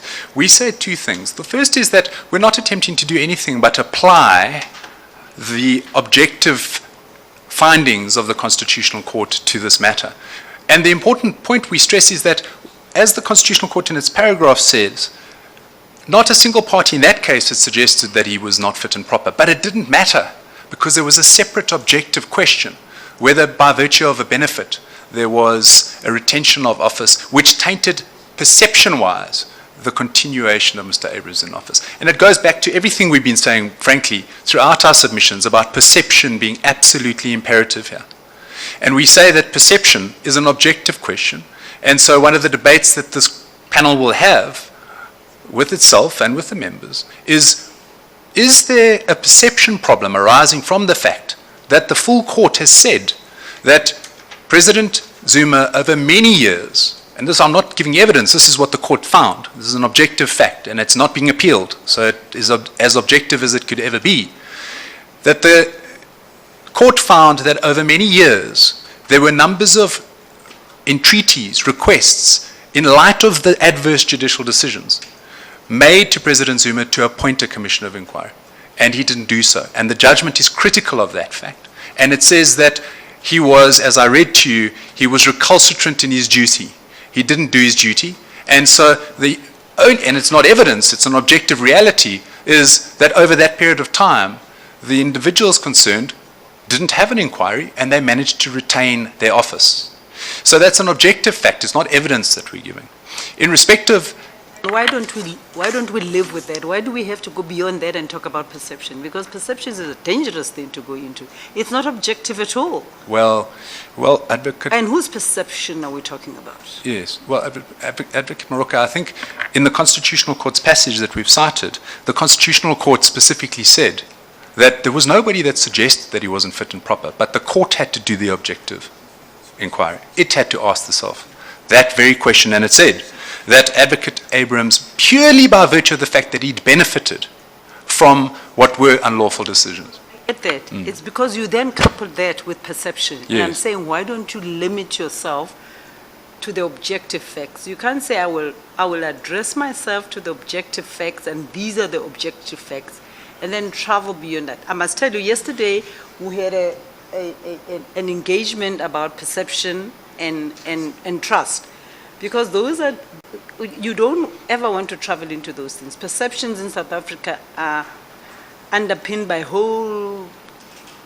differing context, and it would be much easier to go into what are the objective facts without delving into perceptions, because culturally perceptions are different, racially perceptions are different, societally perceptions are different, and all I was engaging you with is, why don't we stick to the objective facts that you have articulated in these submissions of yours, and then go and deal with perceptions? Even though perceptions are important, Yes. it's just that you don't want to traverse there, because whose perceptions are we supposed to accept? You're going to do your job, no doubt, and I say that with respect. You're going to do your job by trying to understand how perception works. And perception works at least at these two levels without you doing anything beyond referencing the Constitutional Court's decisions. The first is that perception is, as the Glenister Court said, and I read to you earlier, it is constitutive of independence. It is a central feature of it, so one unfortunately cannot shy away from it. And secondly, one is going to ask the objective question, as the passage that I've just read from you, for you from paragraph 88 says, that you look to the issue of whether the person concerned happened to be the beneficiary of, in this case, an abuse of state power. When I say abuse of state power, one doesn't need to think about that in any sinister way. It is enough to say that that abuse arises from a decision by the President over many years, despite repeated calls to have an inquiry and not to do so. That is a perception which can objectively be said to be something which is in the face of judgments by various courts, one which gives rise to the suggestion that the individuals concerned have benefited from that. That's an objective point. So I don't take it further than that, Advocate Moroka and Chair. I am making the argument squarely through the lens of that particular passage, and I'm not suggesting anything beyond what one reads there. And of course, I also accept that Mr. Arendse is happy for us to be helpful, as he says, just so long as we don't suggest that Ms. Jiba and Mr. Mrwebi should be found to be unfit. but that's... but that... Don't try to do what we are going to have to consider. Okay. Yesterday we did discuss perceptions, we discussed pressure, we even went into political pressure. But we did that in particular to unpack the role of public perception and political pressure as it affects prosecutorial independence and the independent discretion, and that is acceptable. Yes. Those were the issues and the approaches Yes. that we adopted. And it is expected that you don't go beyond just enlightening how to understand the principles. Okay. It is when you try to interpret the principles by applying them to the case or the facts at hand. Thank you, I Chair. think that is what the objection is. But you are free to even go into perception if you tell us about the role of public perception, Yes. the role of political pressure in the exercise of prosecutorial discretion, because that is information that we would like to Yes. know. And to Chair, have. that... Sorry, But Chair. how to apply that principled understanding, objective standing to the facts of the case is a matter that will face us, Yes. and we will unravel and apply. Okay. I Yes. understand, You Chair, understand. and we leave it with you at the level that I have. We are not attempting to do more than give you the Absolutely. objective, helpful parameters, and Yes. we submit with respect that one of those helpful parameters is the Constitutional Court's passage. The point is, in a nutshell, Chair, that even if you were found, or you were to find them fit and proper, there are very significant perception issues, and that the Constitutional Court says as much. It says it doesn't matter that nobody called for him to be removed because he's not fit and proper. That's the point. So, Chair, if I might then move very quickly and finally to ongoing conduct. It's the last chapter, and I'll literally be a couple of minutes in order to finish off. Going to be, because we have to time and again take breaks. Yes. Chair, I'm going... We I'm- have our technicians there who always indicate to us that they need a break for recording purposes, and they have given an indication now. Can you continue when we come back? A break for 10 minutes? Chair, I'm in your hands. I was going to be 5 minutes longer. Oh. But No. If you can, can we allow 5 minutes longer? Yeah. They say it's okay. 5 minutes longer? About 5 minutes longer. everybody can hang on for Yes. 5 minutes. Thank you, Chair. Sure. Chair, let me then finish with the last chapter. As I've said, this inquiry has been much focused on the past conduct of the two advocates concerned. But the misconduct, we say, continues. and it continues in the face of the full court's order that had been granted in the case that I've just mentioned. And in that particular case, the full court made it very clear in its order that there was a prohibition, and it was clearly an interim prohibition. It was an interim order, and it was at paragraph 4 of the order, at paragraph 108 of the decision, that pending the prosecution to finality of the appeals lodged by Jiba and Mrwebi against the GCP judgment and order, Ms. Jiba and Mr. Mrwebi are prohibited from performing any functions related to their offices in the NPA, and further prohibited to present themselves to the NPA officers and or engage in any discussion concerning any pending cases under consideration by the NPA. And in our submissions, and this is why, Chair, I don't need to be long on this, we've set it out in great detail. First of all, what it was that the full court was attempting to achieve by that order. It was clear that it was attempting to achieve a holding position on an interim basis pending any appeals that might take place. And it was doing so because there was no clarity about how the particular leave that had been granted had been lawfully granted by Mr. Abrams. And so the court said it wanted to protect a situation where the individuals concerned were going back to their offices, particularly at a time when there was such a heightened sensitivity around the case. And we have set this out in great detail in the submissions. I would simply leave again as contextual factors for the panel the following points. And really they're 4 short points, and I hope that they won't take longer than the minutes that I had promised. The first is the terms of reference of this panel. At 3.2.3 of the terms of reference and 3.2.7, the panel knows that one of the inquiries that will be engaged upon is whether the advocates concerned duly respected court processes and proceedings before the courts as required by applicable prescripts and as a senior member of the NPA. That's the first that you will be considering in the understanding of whether there has been contemptuous conduct. The second is that, as I think the panel knows well, Section 165 of the Constitution provides that courts, of course, are vested with judicial authority, and that no person or organ of state, and here we're speaking clearly about organs of state in the form of the 2 advocates, in that context, His Lordship Mr. Justice Murphy in the Mdluli case made it patently clear that they were organs of state. But Section 165(1) of the Constitution says that no person or organ of state may interfere with the functioning of the courts, and in order to ensure that the court's authority is effective, Section 165(5) of the Constitution, as the panel will know, is obviously making court orders binding on all persons, and it's essentially a rule of law point. The second point is that, notwithstanding that clear constitutional imperative that the authority of our courts is still to be respected and upheld, both Ms. Jiba and Mr. Mrwebi displayed a disregard for the 21 December order, which we've set out in great detail. There you go again. No, it's in the head. Chair, No. I think I don't want you to interpret those Section 165 with regard to the conduct of the 2 officials.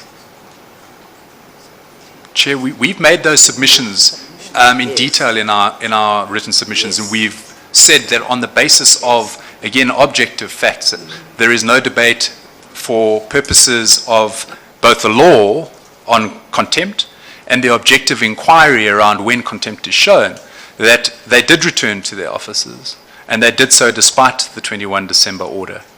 And the debate that is an objective one is, as I say, set out in great detail in the submissions by Freedom Under Law. And there has been no objection to it, Chair. Okay. You set it out at paragraph 128? Chair, it's an entire chapter. You are correct when you say that. It's chapter 6 of our submissions, and it's Ms. Jiba and Mr. Mrwebi's further contempt of a court order in the matter Full versus NDBP and a resort to a form of self-help. And it's set out at pages 49 through to 74, so it is traversed in somewhat great detail. Proceed. Thank you, Chair. And then it is, as an objective fact, again, at page 136, as my junior helpfully points out, there's no debate at page 136 of the papers that the State Attorney confirms that both Ms. Jiba and Mr. Mrwebi had indeed attended the MPA offices over this period of time. The third point, Chair, is again another objective one, and it's to make the obvious point that both Ms. Jiba and Mr. Mrwebi are no ordinary litigants. They are held obviously to a higher duty, and they have to lead by example. They have to lead by example not only because of those professional duties which we highlighted earlier in our submissions, but they have an example that they need to show when it comes to court orders in cases in which they are implicated. So it's one thing to obey a court order in some case in which you're not related, but in a case where you are directly implicated, then, and the order tells you you may not go back to your offices, then there is a heightened duty on you to be an exemplar of obedience to courts. And that allows me to finish, Chair, with a fourth objective point. We will, Mr. Arons is suggesting that he thought I was going to finish with a flourish. Well, he hasn't heard me finish yet. I may as well still finish with a flourish. Mr. Arons, wait for your turn. No. Chair, we've litigated against each other in many courts. He's both my friend and my learned friend. And I don't take any offense. Chair, if I may... If the courts there allowed it, we don't have time for it. Mr. Arons, can you wait for your turn? And Chair, so if I might finish off with a fourth and objective point. There's no response at all. We've heard no response from Ms. Jiba and Mr. Mrwebi in relation to this, and they may well have something to say about it, other than through the letters that you see attached to our submissions from the State Attorney. And the letters from the State Attorney on their behalf, and again, I don't take you through it, they're there, really raise two arguments. They raise an argument, no, this point around the paragraph 4 order, it's an interim order, and we've appealed the decision. Well, we've made our submissions objectively. That's just plain wrong on the law. It's clearly not an interim. It's clearly not appealable because of Section 18.3 of the Superior Courts Act. And so in the circumstances, there is an objective reason to doubt what they've said. Their second argument is to say, well, in any case, we're allowed to return to our offices because we've been vindicated by the GCB decision. Now, Chair, let me just pull this together to say, for the best for them, in other words, is that for Advocate Giba and Advocate Mrwebi, they were suggesting that they were slightly confused around this order, that it might have been a final order which therefore had been suspended by their appeal.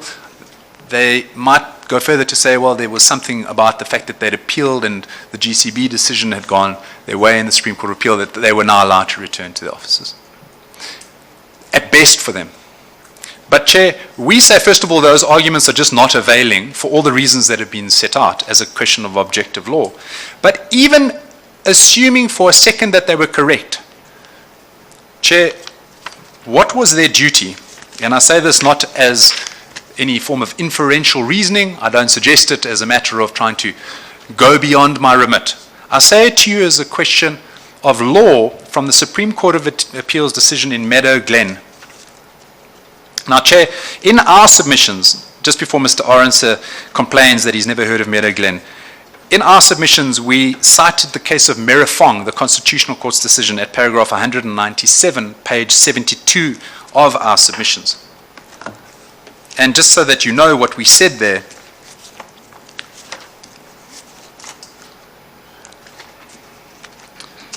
referencing Mrwebi, we said that I'm advised that the Constitutional Court in Mrwebi held that an organ of state that is uncertain about the legal effect of a ruling is under a legal duty to seek clarification from the courts.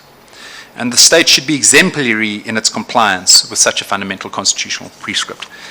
Chair, I want to just drive that point home with a flourish by reading for you from Meadow Glen. It's a decision of the Supreme Court of Appeal. It says the same thing, but it is very helpfully on point here.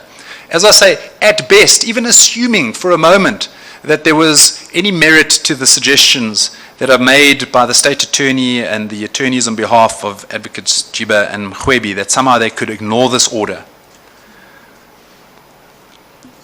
The Supreme Court of Appeal, through His Lordship Mr. Justice Wallace, said the following in Meadowglen at paragraph 8. He said, having said that, the municipality consented to the court making an order in those general terms.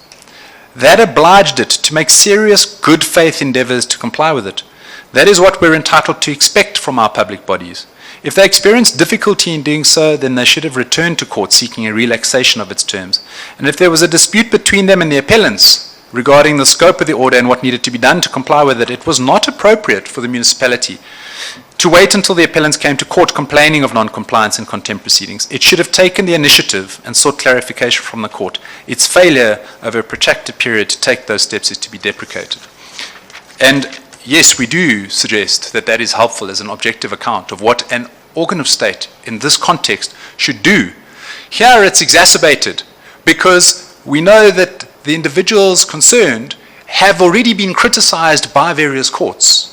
Those judgments are, of course, what we've been making submissions about. And those judgments have been critical of the individuals concerned for not showing sufficient respect to the courts. Here it's made worse because the individuals concerned under the code of conduct I read to you have a duty to assist the courts and have a duty to comply with all court prescripts. And it's made worse with respect in this case because the order is personal to them. Paragraph 4 is about them. If there was any doubt about what their position was objectively, they should have returned to court to seek clarity rather than choose to ignore the very order which we say was clear in its terms. Those are our submissions, Chair, and we, in the circumstances, don't ask for anything other than that. You consider, as you no doubt will, the various parameters of what independence entails, including perception, and that you do so contextually in this matter, understanding how the various cases which have been referenced by Freedom Under Law came to be and their continuing importance for the purposes of this inquiry. And their continuing importance in confirming that despite all the extra evidence you may have heard, there is one thing that can never be forgotten, and that is that already from 2013 onwards, there have been a slew of judicial findings, adverse, and which, as the High Courts put it in the Ntlmeza case, stand as a lapidary against the individuals concerned. And in those circumstances, Chair, we thank you for the time, we thank you for the engagement. Before we give Council an opportunity, or before the panel engages with you, can we just take a 10-minute break? Yes, thank you. Coming back within 10 minutes. Okay.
providing us with those views,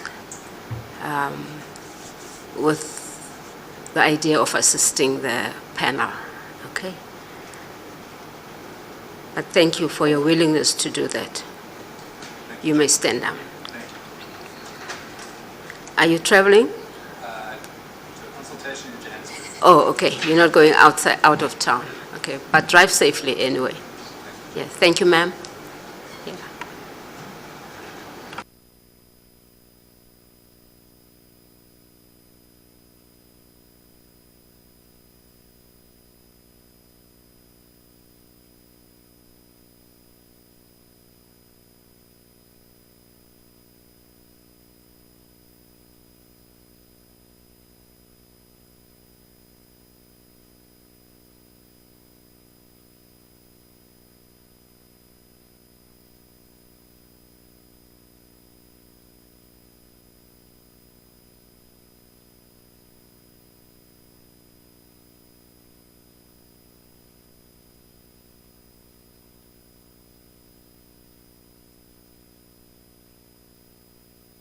Ms. Bauer? Madam Chair, I understand that Advocate Arendse is going to start and Advocate Rip's going to follow on the legal submissions. Yes, They thank you. have prepared written argument, Yes. and we have those on behalf of Advocate Mrwebi to hand up. To do that.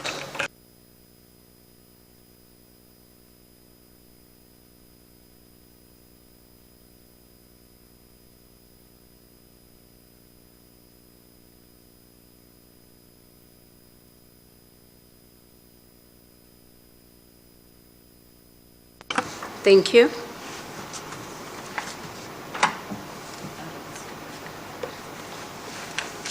Mr. Arendse, we are in your hands.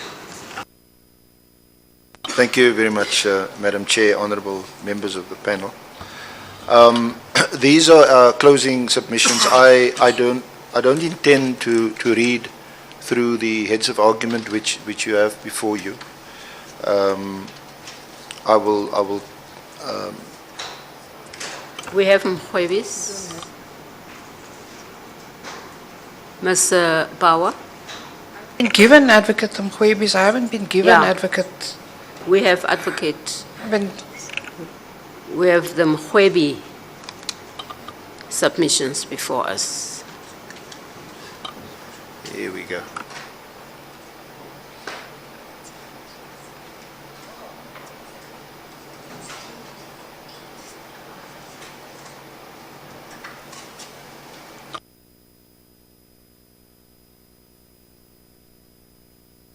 Now we have Thank you, written Madam Chair. submissions on behalf of Advocate Jiba.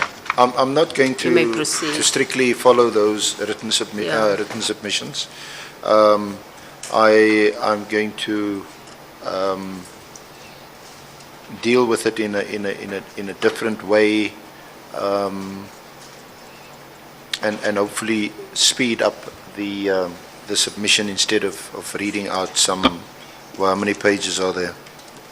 Some 60 odd. Some It's all 60 right. odd pages. I think you may, Yeah. you may proceed. Madam Chair and honorable members, this is an unprecedented matter, not because this is the first Section 12(6) inquiry of its kind. There has been such an inquiry. We know about the Jinwala inquiry into the fitness of Mr. Pakoli, or Advocate Pakoli, to hold office. We would submit along the lines that Mr. Naidu submitted yesterday for KSEC, that there are some very, very helpful parts of the recommendations made, particularly on this panel's approach to the issues at stake, that this panel, we would urge the panel to adopt them. Now, arising from the Jinwala inquiry, Mr. Simelane, a previous NDPP, was found to have been unlawfully appointed, and he was subsequently, arising from the Jinwala, Mr. Simalani was found to have lied to the inquiry, and this subsequently formed the basis of his removal in a review application brought by the DA in the Constitutional Court eventually. This matter is unprecedented because, first, she is the first woman, female, and black African female to have been appointed to this position, albeit in an acting position. She is the first person, male or female, to have been appointed at the time that she had extensive prosecutorial experience prior to her appointment. And if one compares her prior experience with that of Bulelani Nuka, Vusi Pakoli, Menzi Simalani, and Mr. Kasana, then they had nothing like the kind of experience she had as a prosecutor. Secondly, or thirdly, she is, in the cases that concerns the panel and its terms of reference, she is, or she has been found in some of these cases to have, if we put it more neutrally, erred, not as a prosecutor and not as an advocate representing a client, but as a client, in a capacity as a client. And it is common cause in all of these cases. She was represented by outside senior counsel, and she would have been advised by the internal division called the Legal Affairs Division, LAD.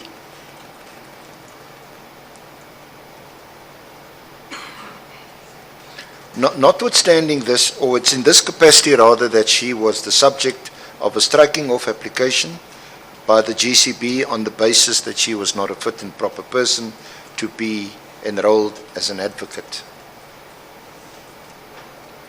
Now this related to 4 judgments. The first judgment was that by Murphy J. on the 23rd of September 2013, the Mluli judgment. That judgment went on appeal, and the judgment of the SCA was written by Brandt J.A., and that judgment was delivered on the 14th of April 2014.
18, thank you, of the judge, 18, 118.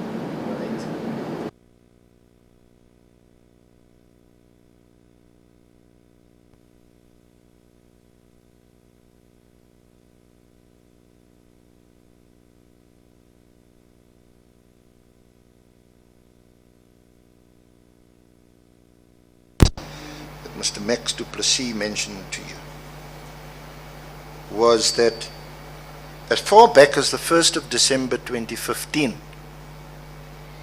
in the matter of the DA versus the President then and Ms. Jiba and others in the Western Cape High Court, which was a matter that came before Delamo J. Ms. Jiba had indicated in her affidavit in that case that she was willing to abide any decision by the President to institute a Section 12(6) into her fitness to hold office. At no stage did she object to such an inquiry being instituted. The basis of the objection in the full matter was, as Justice Mokgoro and honourable members you would not be surprised to know, was that we argued amongst other things, but the matter had already been determined by Delamo J in another court, where Delamo J found that the former president had acted rationally when he said, I'm not going to order the 12(6) inquiry because the GCB has already taken this matter to court, so I'm going to await the outcome.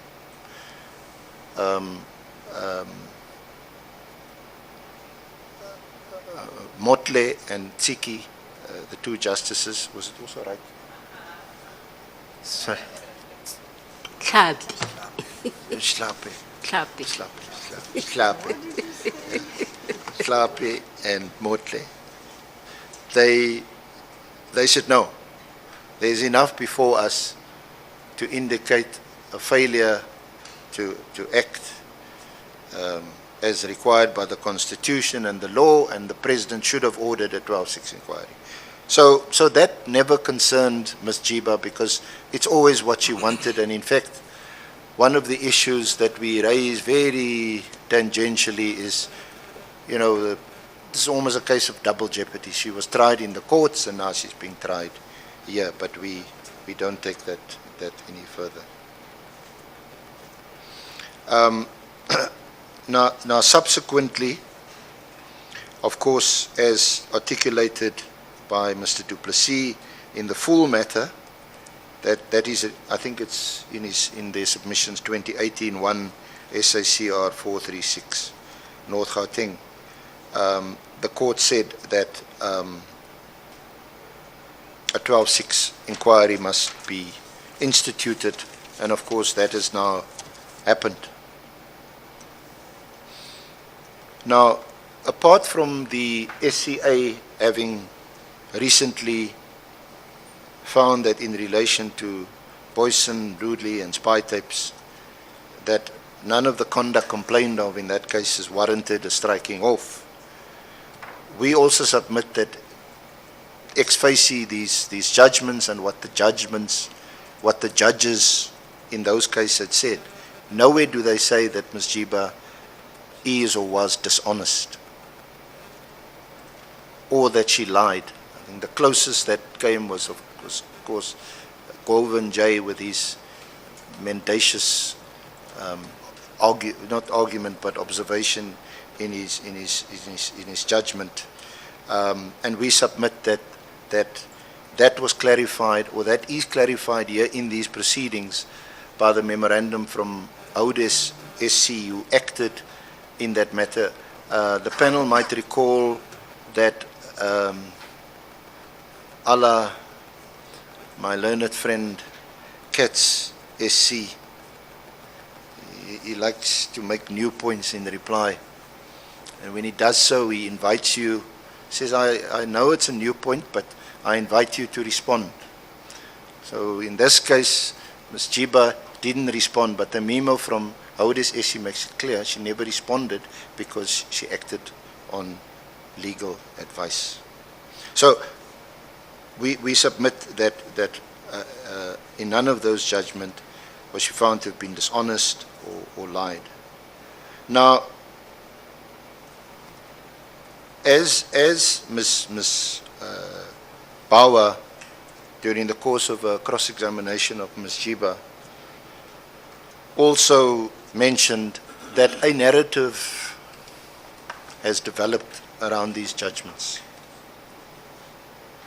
And that narrative, I don't claim to articulate it exactly or accurately, but it goes something like this. The NPA has been weakened by, amongst others, Jiba and Mrwebi. The independence of the NPA has been compromised.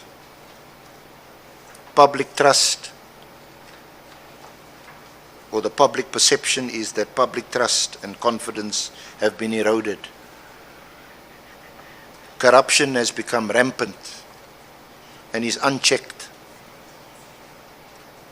And as Mr. Hofmeyr observed, no one seems to be jailed. Good people, this is now still part of the narrative, good people like Boysen, Breitenbach, Dramat, McBride, Boysen, Dramat, McBride, Gordon, Sapia, few others, have been marginalized, have been victimized by the NPA, and Ms. Jiba is caught up in this narrative as being part of this, what one can only describe as a conspiracy theory. Now we know, as it's a matter of established law, if you have a conspiracy theory, you must prove it. So Ms. Jiba and others like Mr. Mrwebi are now paraded as the bad guys, along with Richard Ndluli, along with our former president, along with our former president's relatives, with Pandey. And these names are just dropped very liberally during the course of evidence. So what we now want to proceed to do is to examine this narrative with reference to the facts, and we will conclude by submitting that these allegations are without any factual foundation. They are based on supposition, conjecture, inference, and hearsay. In many instances, they are recklessly made, which in itself, and I think I had an exchange with Mr. Hofmeyr during cross-examination, which in itself brings the NPA into disrepute. So we will now attempt to unpack this narrative with reference to what we hope you will accept as the objective facts, to determine and ascertain whether this narrative can be sustained based on the facts. And we will then consider the evidence later on of, amongst others, role players like Breitenbach, Boysen, and Hofmeyr. In fact, that is dealt with in our heads of argument. It was in the old pages 21 to 48. What would it be in the new pages? It's anyway, it's at the back of our heads of argument. Now,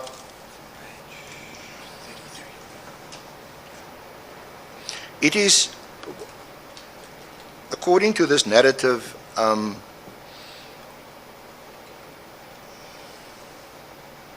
what page?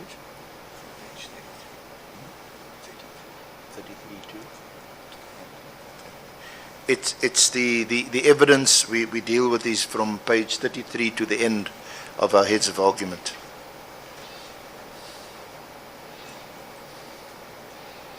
Now, Jiba and some unnamed officials were or have allegedly been appointed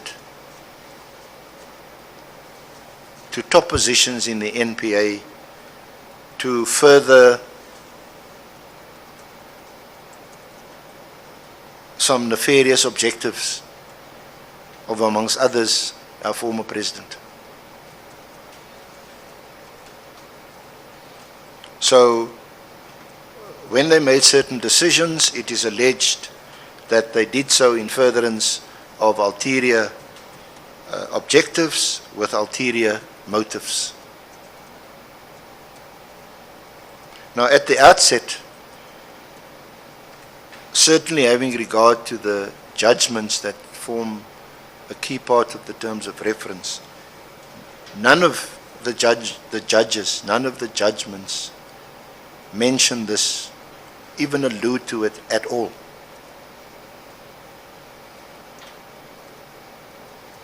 Ms. Jiba was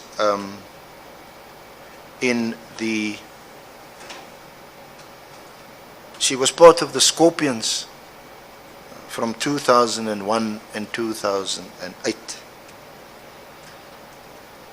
And one of your esteemed panelists will be very familiar with the Nomgcobo inquiry that looked into the Scorpions, and I think the evidence there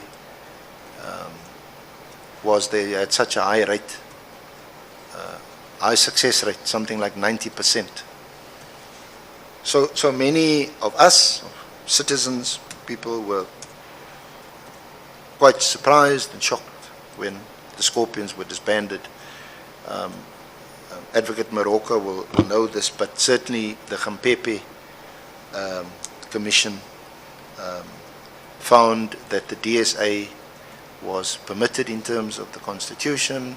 They carried out their mandate in terms of the law and then the Constitution, and because they were dealing essentially with complaints about overlapping jurisdictions and the use of resources between the police and the intelligence services. And I think a key issue was also that the Scorpions were acting as investigators and prosecutors at the same time. But the Nomgcobo Commission found that this was perfectly compliant with the Constitution, and it was justified. But notwithstanding that, on the 20th of February 2009, through the SAPS Amendment Act 57 of 2008 and the NPA Amendment Act 56 of 2008, the Scorpions were dismantled, dissolved. Now, it's important for this narrative for us to mention that at the time, the acting president was President Motlanthe. He was the president for the period from 25 September 2008 to the 9th of May 2009.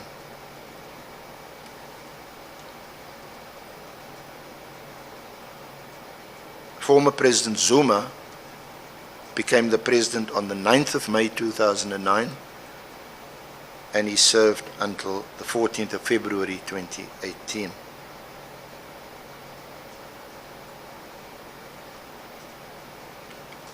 So, as an objective fact, unless someone can show that Ms. Giba had some extraordinary powers or influence. We've seen that in recent days, the power of resurrection. That will clearly be too far-fetched to suggest even that Ms. Jiba had anything to do with the dismantling of the Scorpions. In fact, she served in that unit with distinction. So that all happened in 2009, and the panel will also know that she was also under suspension for quite a while in 2009 and part of 2010. She challenged the suspensions in the CCMA and in the courts, and eventually there was a settlement agreement. And that settlement agreement was with Advocate Mrwebi,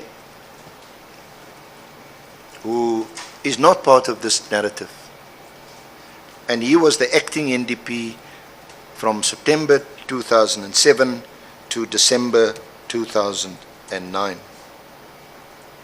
Now, in terms of this settlement agreement, Ms. Jiba was now going to be appointed as a deputy DPP in the Pretoria Regional Office. But she then made, and this is in her evidence, she made representation to Advocate Mrwebi, and she then took up a position in the SCCU, which was headed at the time by Advocate Breitenbach. You will recall Ms. Breitenbach's evidence. Ms. Jiba came and knocked on the door one day, and she said, "Sorry, there's no vacancies here." So that's what happened, and she worked in that unit.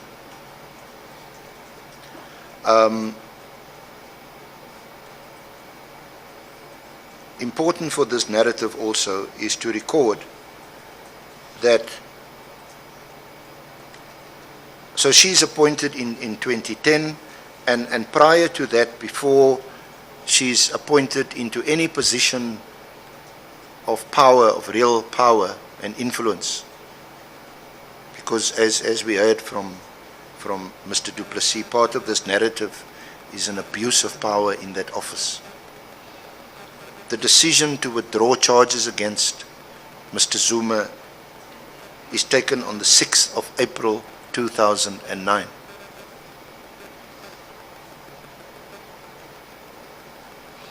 Now we know from the judgment, which I referred to extensively in my cross-examination of Mr. Hofmeyer, that decision was taken nominally by Mr. Mrwebi, but Mr. Hofmeyer was party to that decision.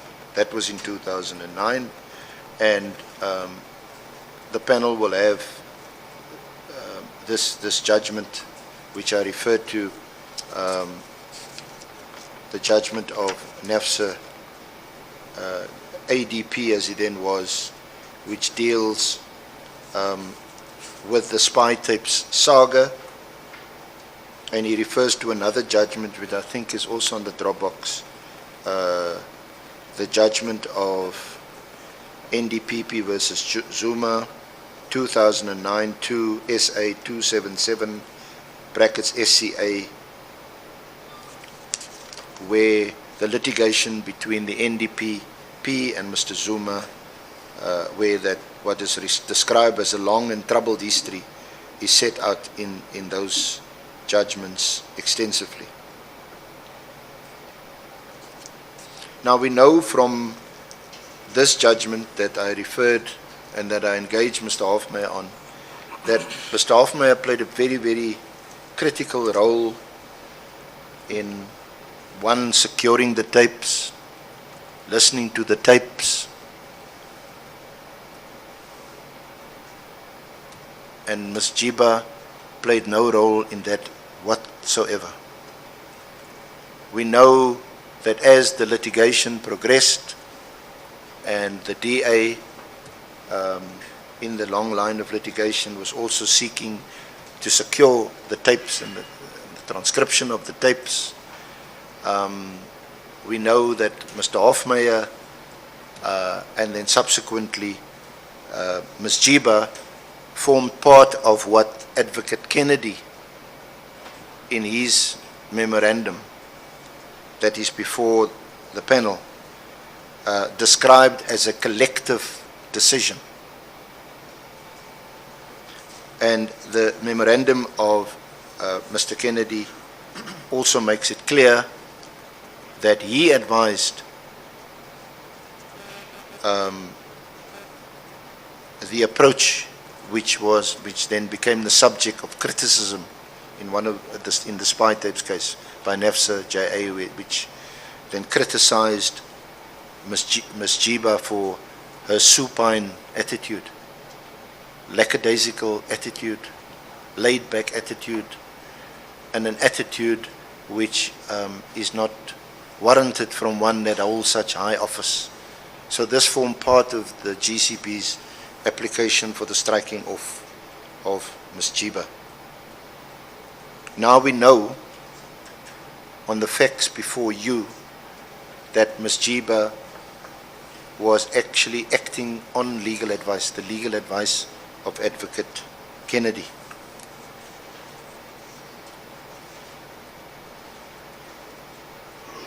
Now, Ms. Jiba is then appointed as a deputy NDPP on the 22nd of December 2010, and Ms. Breitenbach's response that she was surprised, she may have even used the word shocked, because notwithstanding Ms. Jiba's extensive experience as a prosecutor, she jumped two levels. Of course, at the same time, Advocate Mokgoro, with no previous prosecution experience, had also been appointed as a deputy.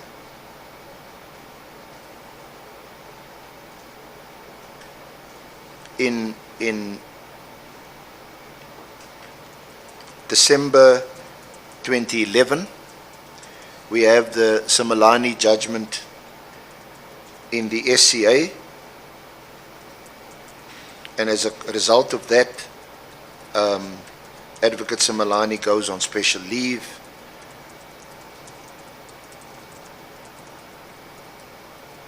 And Ms. Jiba is then appointed as the acting NDPP on the 28th of December 2011. Now, if I may just pause at this point to deal, and it's also part of the narrative, is the pardon of Ms. Jiba's husband, Mr. Nancy. Mr. Nancy. That is also built into this narrative. Now, rightly and fairly, the evidence leaders placed issues around that pardon in the Dropbox, and that's at J118. And from the documents there, it will become apparent that Mr. Nancy had already applied for his pardon in 2009, and it's in the Dropbox. So way before, clearly, way before there could have been any suggestion or contemplation of Ms. Jiba assuming an important, influential position of authority in the NDPP, in terms of which she would use or abuse her powers to advance some project. That application is made, it's motivated, and interestingly, he has, Mr. Nancy has two referees, one Advocate Dumisa and Sabeza, SC, and also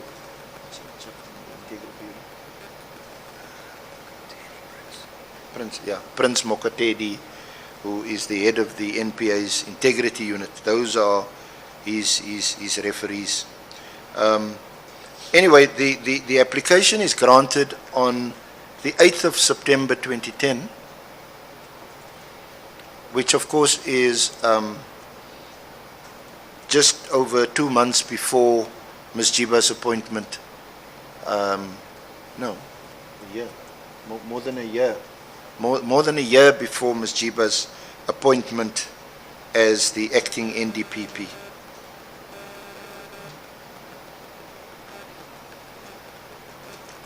And the application you'll see from I'm the, so sorry, let me understand the maths. Pardon 2010, acting 2011. How do we get to more than a year? no, the pardon was approved on 8th of September 2011. 2010. Sorry, did I say 2011? Said 2010. Yeah.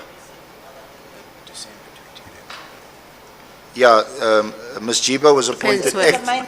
Yeah, but Ms. Jiba was appointed acting NDPP on the 28th of December 2011. So more than a year before that, on the 8th of September 2010, her husband was pardoned by President Zuma with the concurrence of the then Minister of Justice, Mr. Khadebi.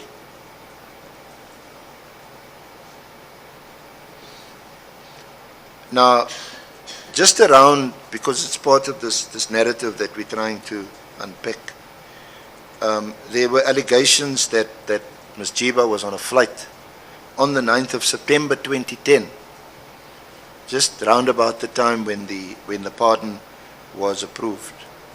Now, there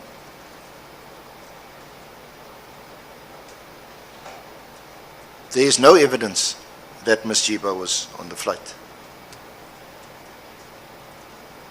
The evidence is actually that a Mr. Jiba was on the flight.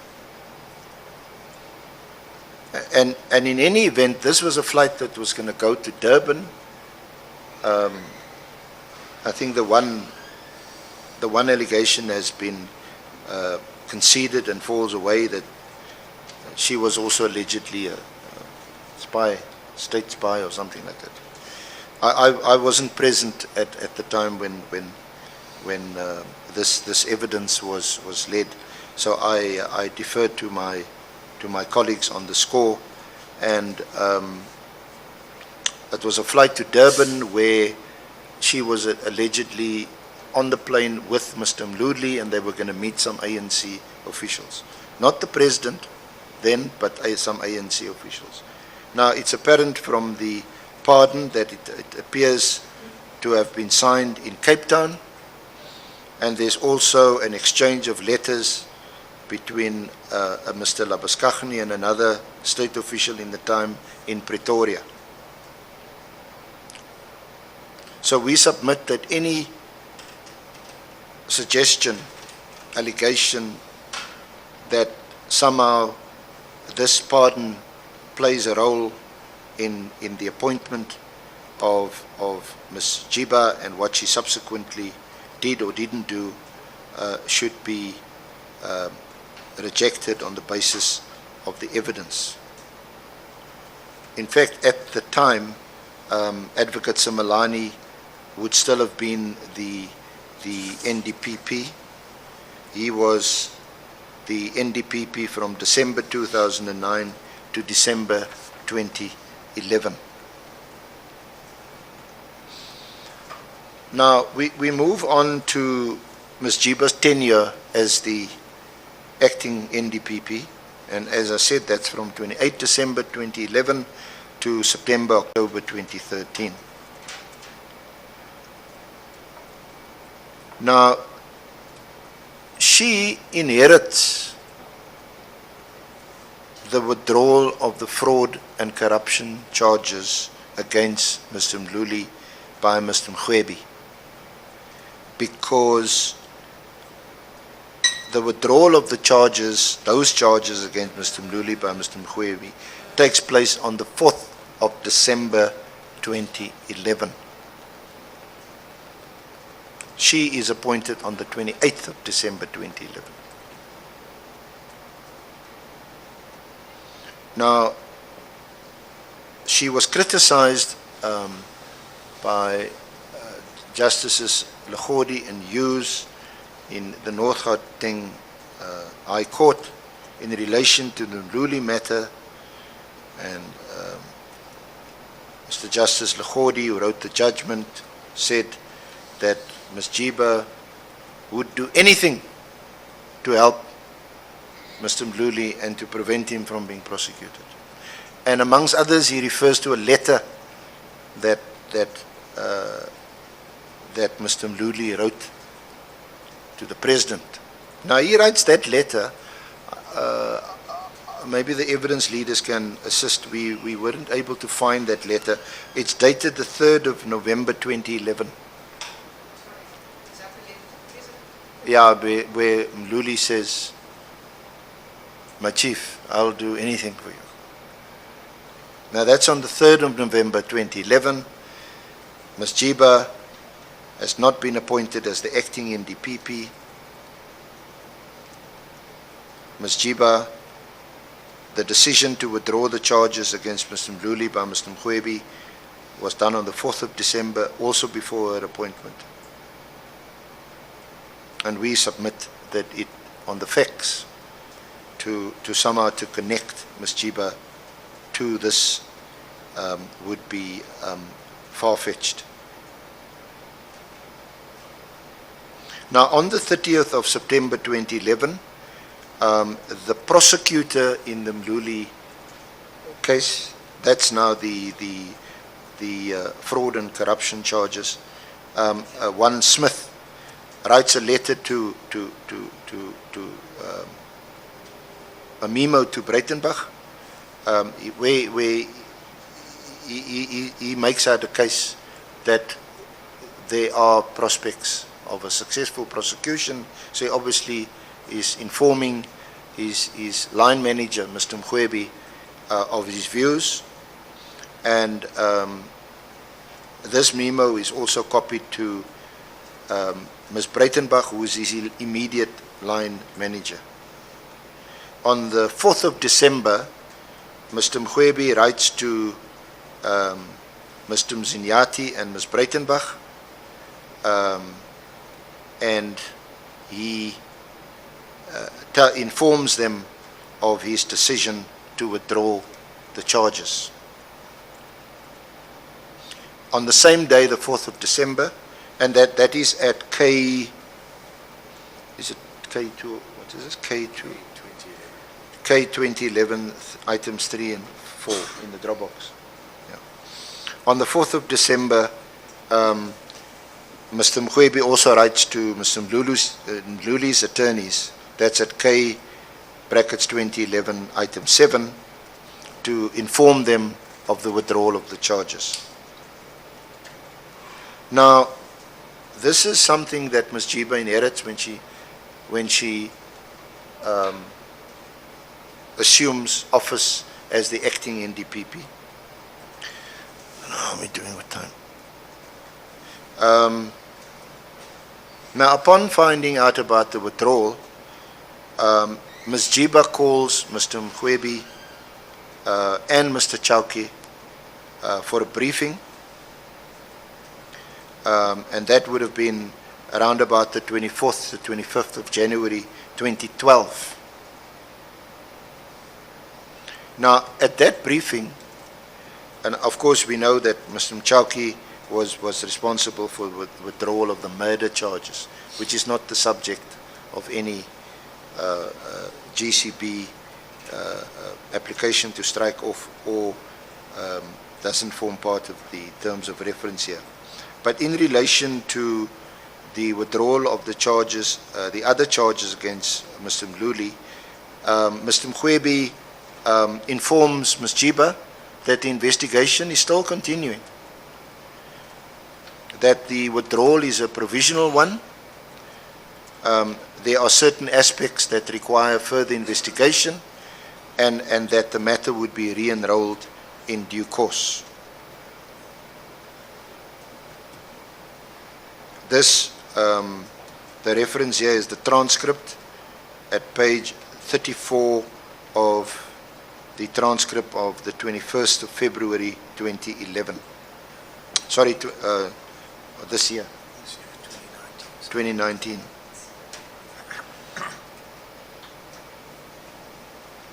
And so we submit there's nothing untoward.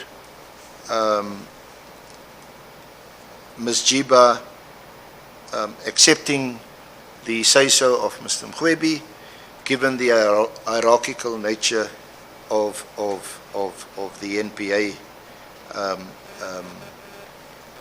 He's the head of special projects, and the prosecutor in the case, Smith, and Ms. Breitenbach are accountable to him. Ms. Jiba's understanding of Mr. Mrwebi's decision to withdraw, but only on a provisional basis, subject to further investigation, is reinforced by Mr. Dramat's letter to Ms. Jiba of the 23rd of March 2012, where Mr. Dramat talks about an ongoing investigation.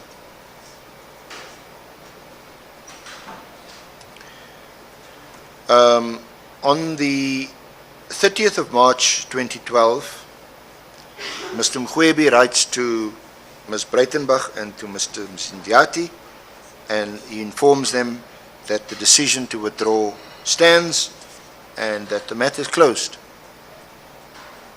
We submit that this is nothing to do with Ms. Jiba. It is then only on the in the meantime,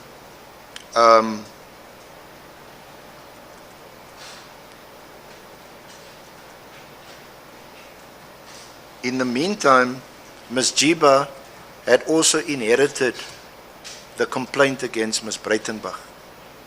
That's the imperial, what is it called? That mining dispute.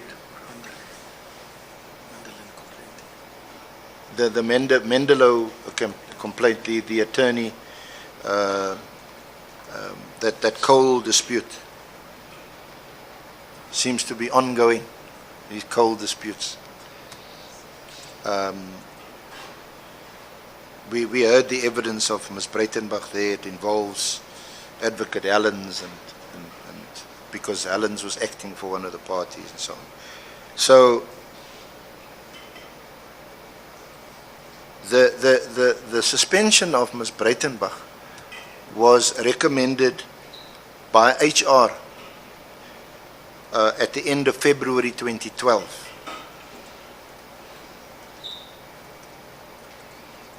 And in this regard, we ask the panel to refer to the evidence of Ms. van Rensburg, who was the then CEO.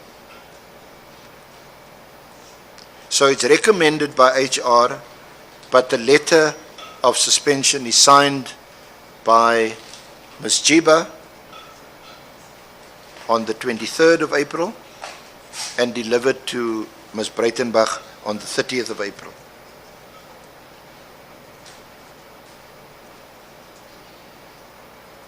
According to Ms. van Rensburg, the process, the due process was followed, and there was nothing untoward about the suspension of Ms. Breitenbach.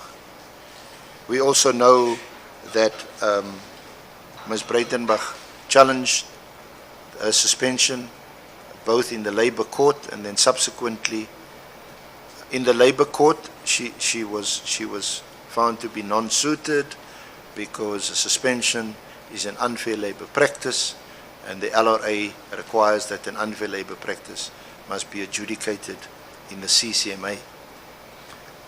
But there's some useful comment made by Justice Rabker Naiker in the labor court judgment. It's at B4.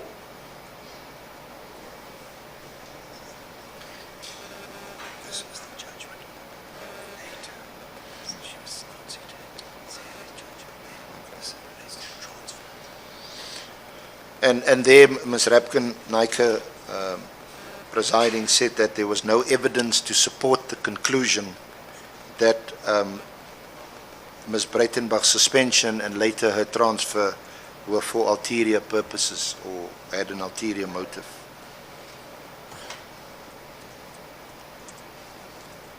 So the reason why I mention this now is because there's the Breitenbach memorandum, which form part of the Mrwebi matter taken up by the GCB. That memorandum is dated the 24th of April 2012.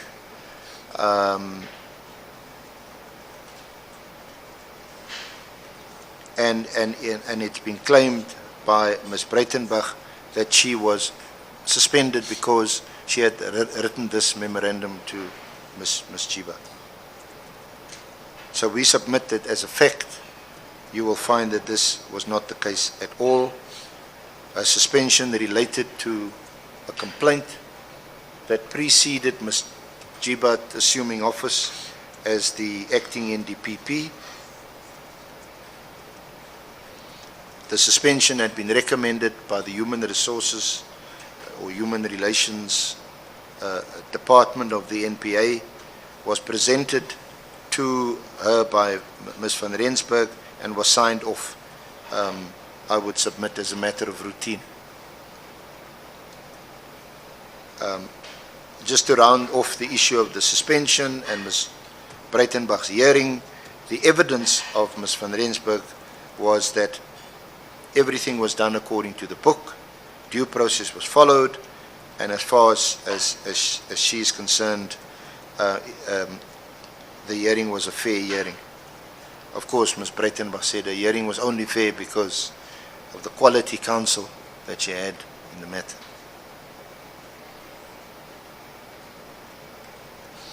Of course, that hearing was chaired by an independent chairperson, I think now Judge Selby Benengwe.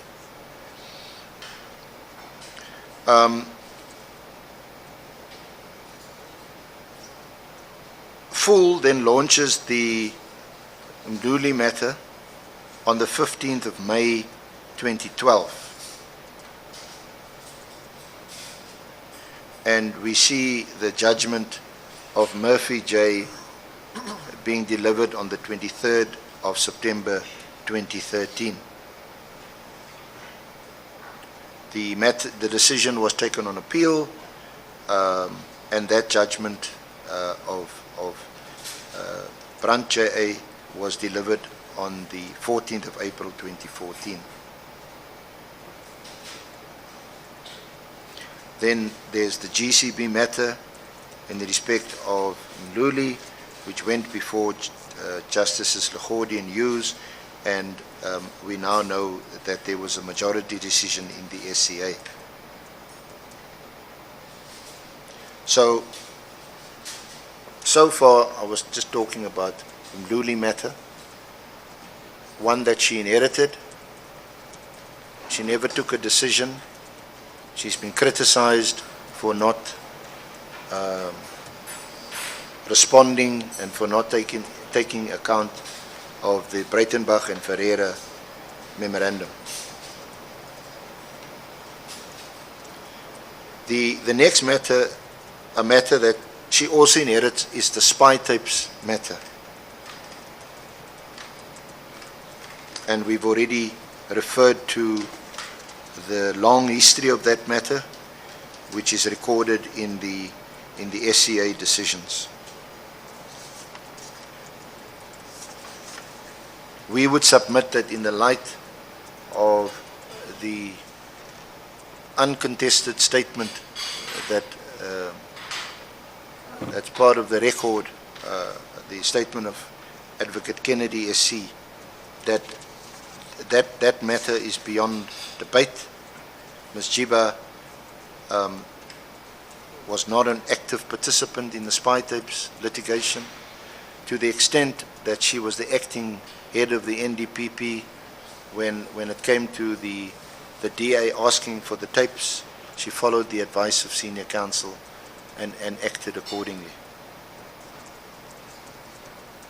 And we submit that that cannot possibly be a basis for either finding that she was not fit and proper or that somehow she misconducted herself in relation to her duties as the ANDPP.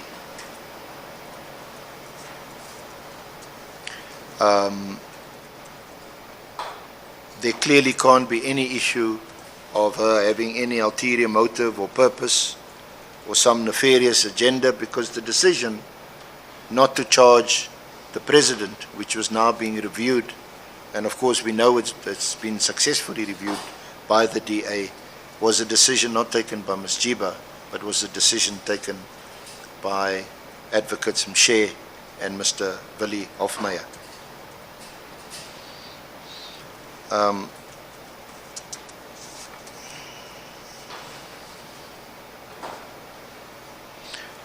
That brings us to the Boyson matter.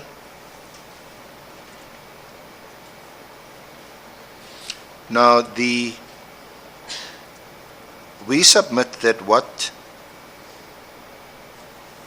should put this issue beyond debate is the prosecution memorandum of Advocate Mayema, which we'll find at G 5.3.6 of the Dropbox. Let me just find it.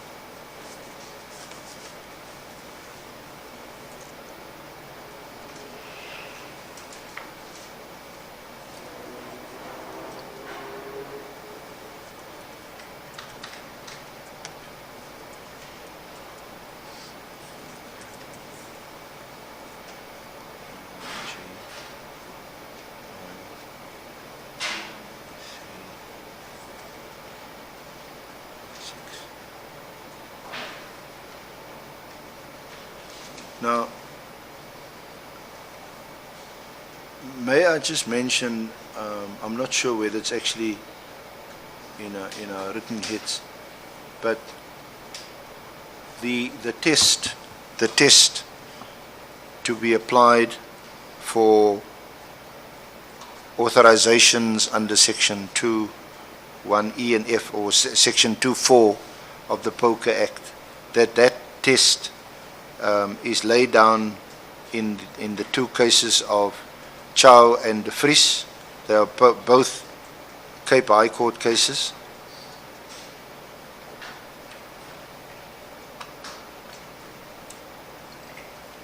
And there the High Courts have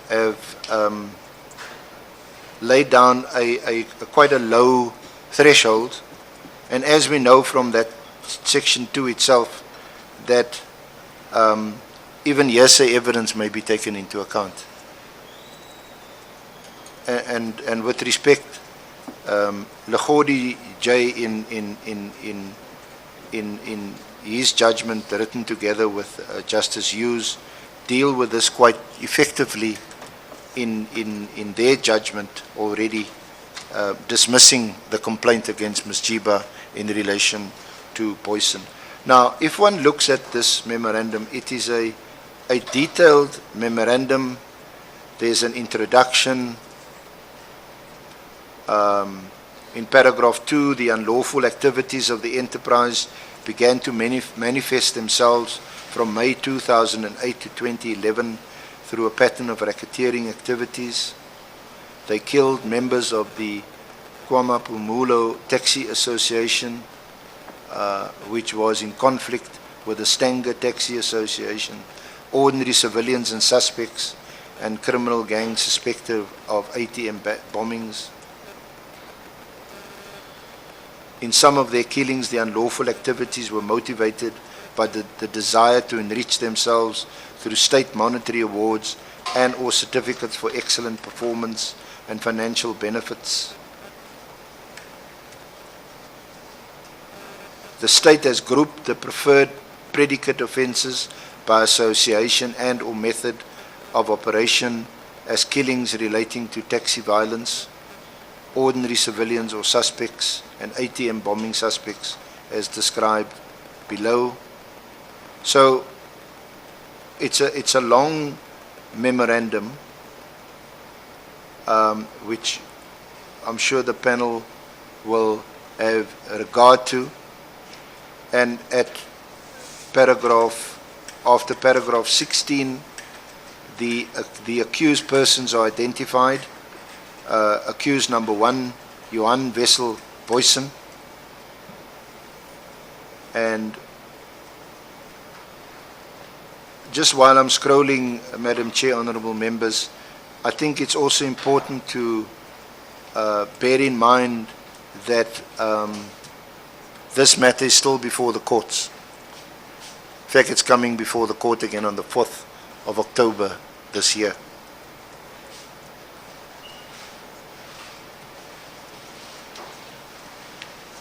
The analysis of the evidence is described from paragraph 17 onwards. A list of proposed charges are incorporated in the memorandum.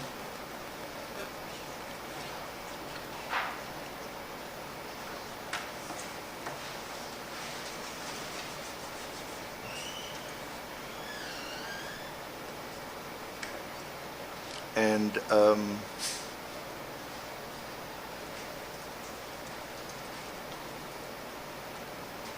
now I don't have the two cases, Chow and De Vries, in front of me, but I can assure the panel that what those cases say, it's enough for the NDPP, or in this case the acting NDPP, to have a memorandum in front of him or her, in the kind of memorandum that you see in front of you.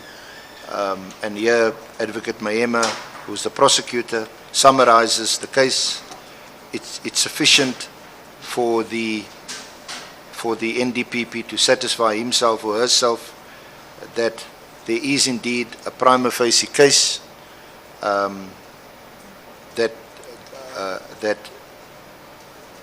must be answered, and to issue the authorization.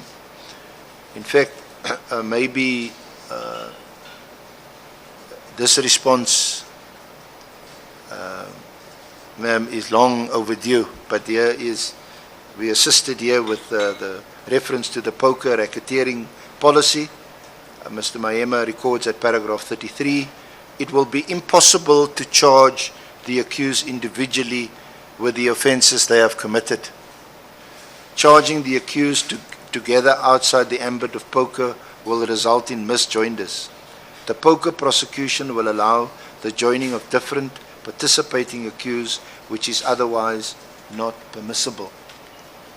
A poker prosecution will enable the state to charge the accused with all offences committed through a pattern of racketeering activity distinctly and separately. Section 2.2 of poker allows the court to hear evidence with regard to hearsay, similar facts, or previous convictions relating to offences contemplated against the accused. The placing of firearms on the crime scene is similar fact evidence. Then anticipated defences at paragraph 37, section I, the accused will argue self-defense and rely on section 49.2 of the Criminal Procedure Act. They will also argue that they not participants in some of the crimes scenes, essentially relying on dissociation.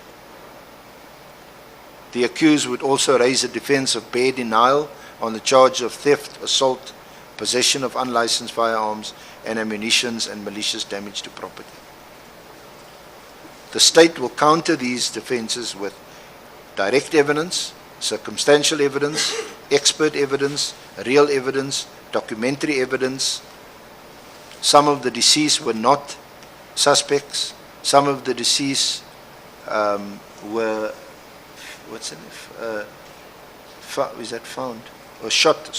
shot in a supine position. They acted maliciously in a quest for personal benefits, and the list is not exhaustive. So, is it not in evidence? Ma'am, I'm just can you, if you don't mind, if you just record the references to these cases. S.V. Chow, C.H.A.U. and others, 2009. S These versus Chow Chow, or Chow. C.H.A.U. C-H-A-U. C-A-A-O, C-H-A-O. Maybe I'm thinking of Chow.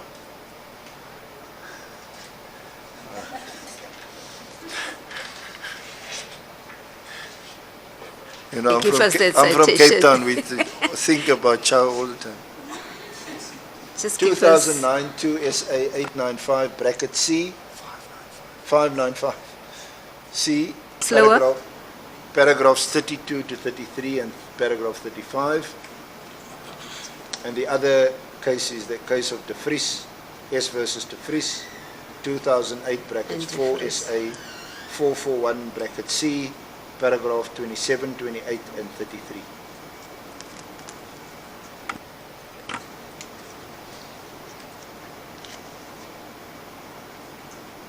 How long are you going to be on that point? I'm rounding this point off now, Okay. and I just wanted to determine when to break for then lunch. perhaps it's a convenient point to. Yeah.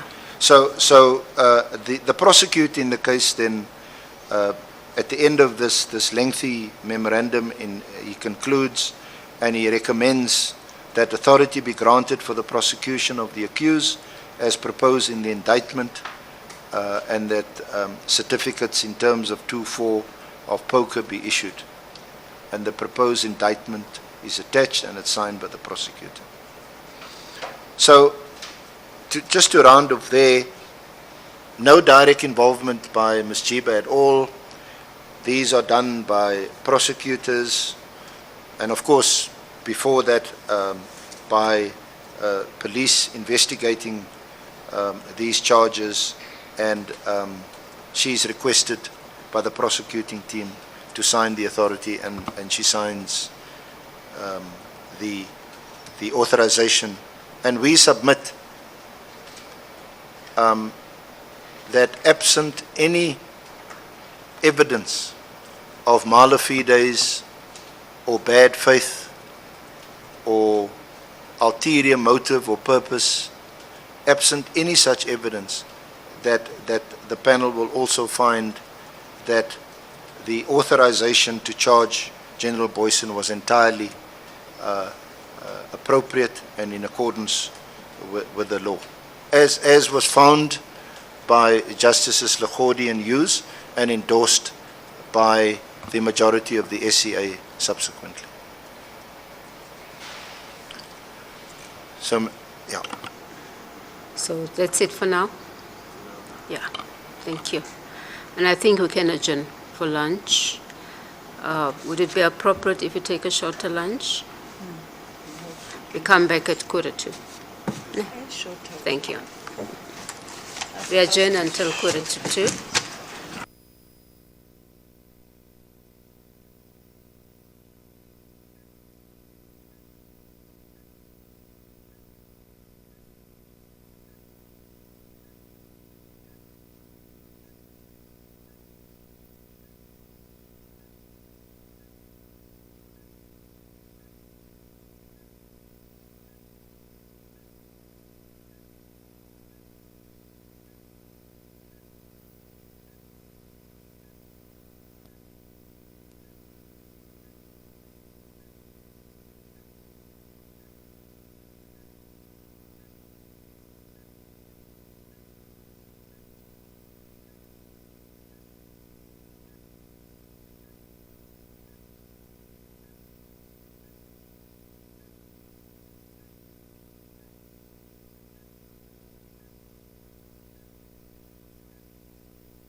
where we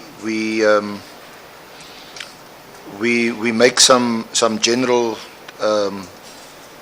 comments before dealing in some detail with the evidence of some of the witnesses that in our view you'd consider when you assess the conduct of Ms. Jiba. We make the general observation at paragraph 77 of our heads that in addition to the affidavits of various persons, including those of Advocate Jiba, which are contained in the Dropbox and which in terms of Rule 3.3 of the Rules for the Conduct of the Inquiry would constitute evidence, save where the chairperson decided otherwise, the evidence leaders procured a number of additional statements for the specific purposes of the inquiry. Not all of the witnesses who provided statements were called to give oral evidence. In some instances, this was because the information contained in the relevant statements is not contested. In other instances, this was because the witnesses' refusal to give oral evidence at the inquiry, and in the latter category fall the affidavits of Mr. Mkholisi Nkasana and Mr. Angelo Agrizi. The affidavits of both these witnesses make damning allegations against Ms. Jiba. Neither witness was, however, willing to give oral testimony and to be subjected to cross-examination as contemplated by Rule 3.4. Ms. Jiba did deal with the material allegations made by each of these witnesses in oral testimony, and we submit that those were not challenged under cross-examination and therefore stands. The affidavits of Ms. Nkasana and Mr. Agrizi can in those circumstances carry no weight and can in fact be disregarded by the inquiry. This is especially so in the light of Advocate Jiba's own evidence presented to the inquiry. We then go on to deal with the individual witnesses from starting with Advocate Ferreira on page 35, and that runs through the bulk of our heads to page 63.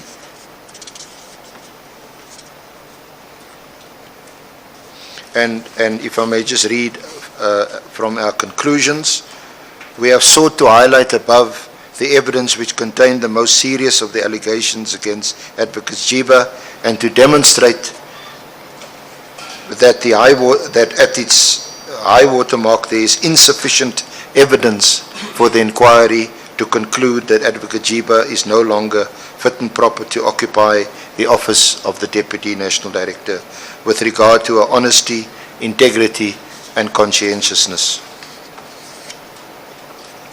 The institution of this inquiry, as I mentioned at the outset, was fueled by the ongoing narrative in the public domain that one of the senior leaders of the NPA was not fit and proper to hold office as a result of allegations of misconduct against her arising out of certain judicial criticism, and that this narrative and the allegations accompanying it are damaging the image of the NPA. The rules for the conduct of the inquiry make it clear that there is no onus on any party to discharge. The report of the Ginwala inquiry into the fitness of Advocate Vusi Pakoli to hold office of November 2008 is instructive, in which it assessed the evidence and the weight to be afforded to it. And we then repeat what is said in paragraph 1 of the Ginwala report.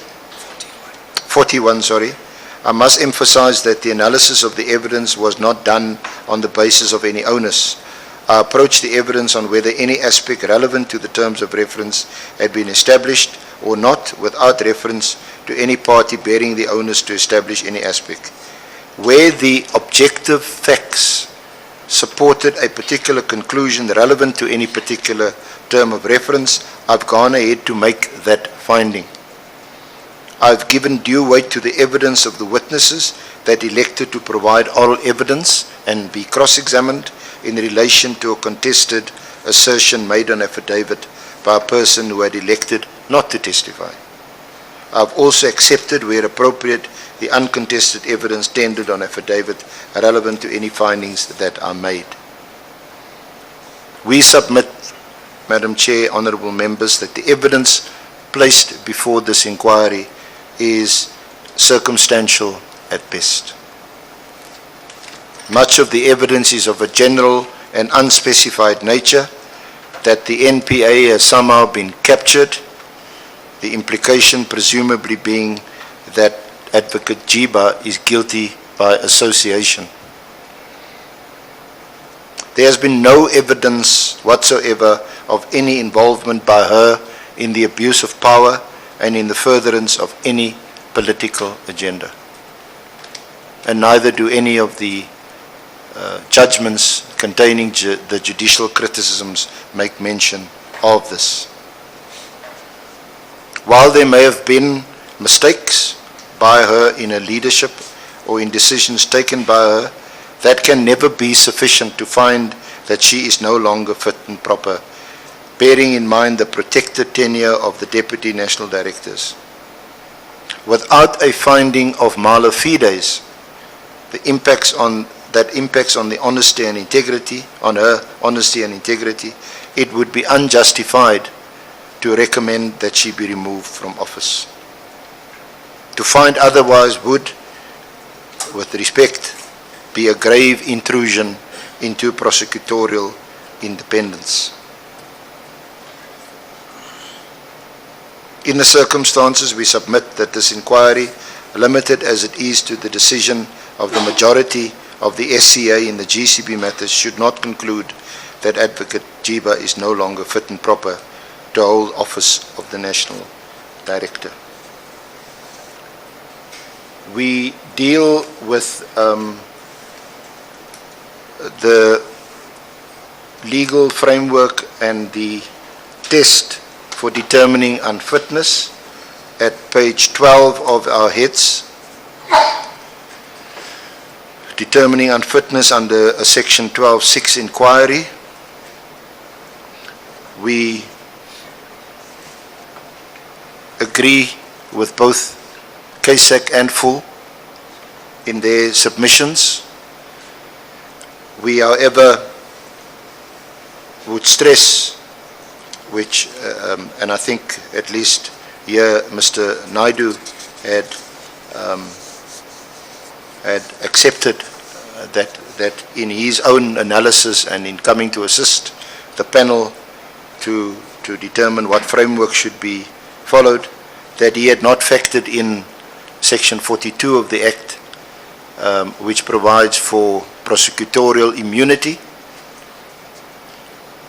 that whatever decisions they make, unless it can be demonstrated that they acted in bad faith or mala fide or something worse, that they were driven by ulterior motive, purpose or corruption, then those decisions are immune from scrutiny. And I think everyone will agree, and I'll be the first to say this now, that clearly, and we've seen our courts have, on the principle of legality, reviewed prosecutorial decisions where there was evidence to show that decisions were taken irrationally or for an improper purpose or motive. So we're not arguing that that's the end of the inquiry. We are saying that the panel will, 1, take into account the objective facts, 2, will consider whether there was mala fides or improper motive or purpose or even corruption or fraud, but 3, will take into account prosecutorial independence and prosecutorial immunity. And we deal with that from pages 12 through to 15, and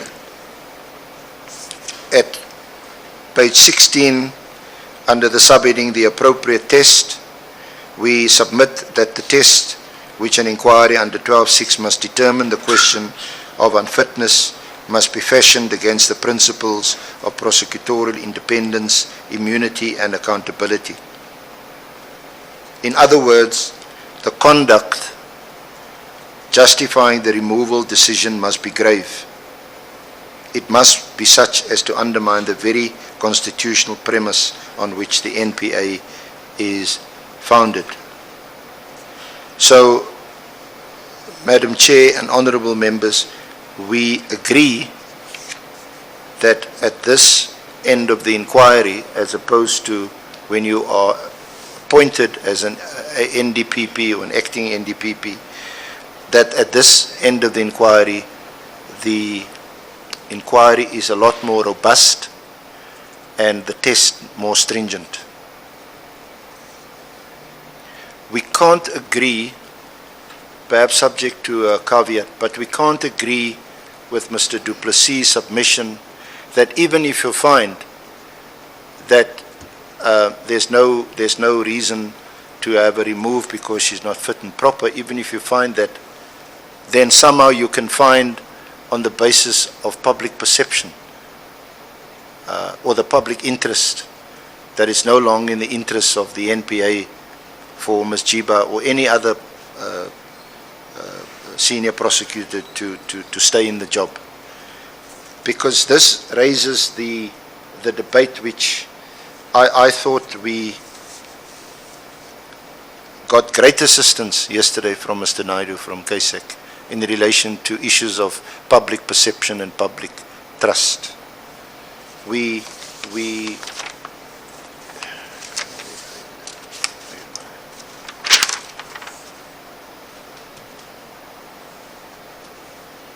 know that by definition, a perception, whether it's a private or a public perception, is not always based on the facts. It's fueled by some other narrative, whether it's in the media, the electronic media, or the print media, or social media. These are the things that fuel public perception. And similarly, the public trust are also affected by what people read and hear in the public, that's in the public domain. You, however, as a panel, sit in a unique position that all the facts, all the relevant facts have been placed before you. So there's no need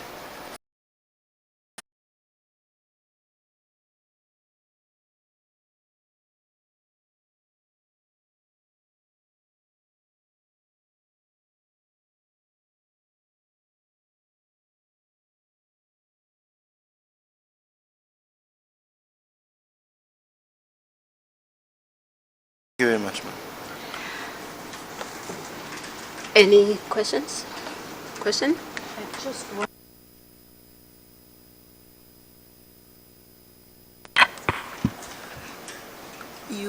You tell the panel that you accept the scenario sketched by Mr. Naidu about the difference between the beginning and the end when you examine the question of fitness.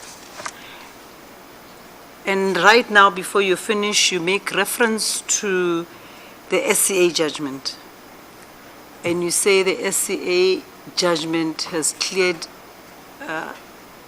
Ms. Jiba, and that we must take cognizance of that. And then you make the point that, and what I'm trying to understand is, the SCA was preoccupied, as it were, with her fitness to be admitted as an advocate.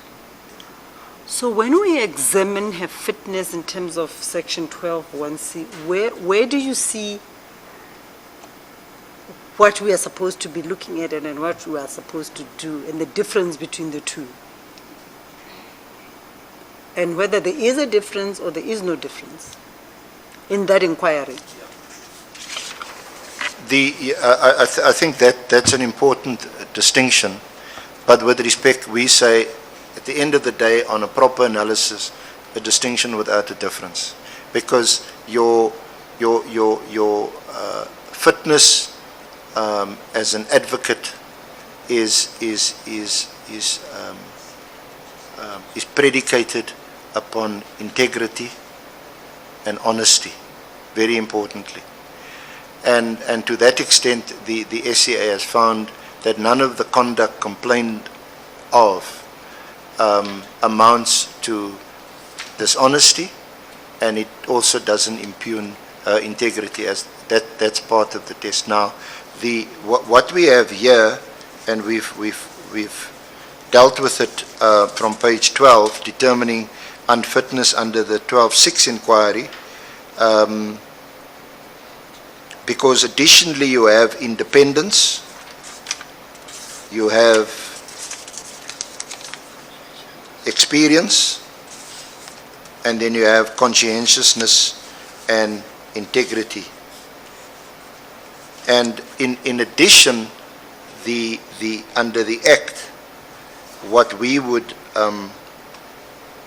submit also qualifies the test adopted in the GCB cases is issues of independence and immunity.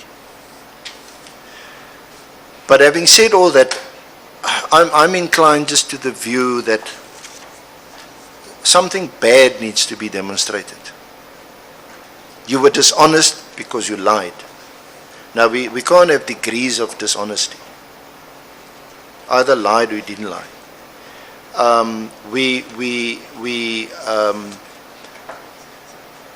But for example, where mala fides is demonstrated, mala fides is demonstrated, ulterior motive is demonstrated, ulterior purpose is demonstrated, or there was worse, an act of corruption, then all of that goes to integrity and honesty. And they will impact similarly whether you apply the test for the fitness of an advocate to be enrolled or to practice as an advocate, or whether you practice as the head of the NPA. That is why, in addition, the 12.6 inquiry also talks about other categories of unfitness: misconduct, good old-fashioned misconduct, incapacity, you're incapable of doing the work. So you're honest, you're a person of integrity, but shame, you're just not able to do the job. And that would be a grounds for removing you from the office. And of course there's ill health. So there are discrete categories, and then the fitness and properness it's more located on honesty and integrity and those kinds of issues. So your view is you need no more to serve in the position that Ms. Jiba is serving at the NPA than you need to be a member of the bar. You're not saying that? Well, for a start, you must be admitted as an advocate. So if there's a finding in the courts that you're not fit and proper, and therefore you can't be admitted as an advocate, that's the end of the inquiry. But for what we are not saying, because we think you have more latitude and a bit more discretion, because you also now have further facts and additional facts, is that there are also other issues. And to that extent, Mr. Du Plessis could be right. There's issues of public trust, but then they must call the witnesses. And they must say, they're calling a witness.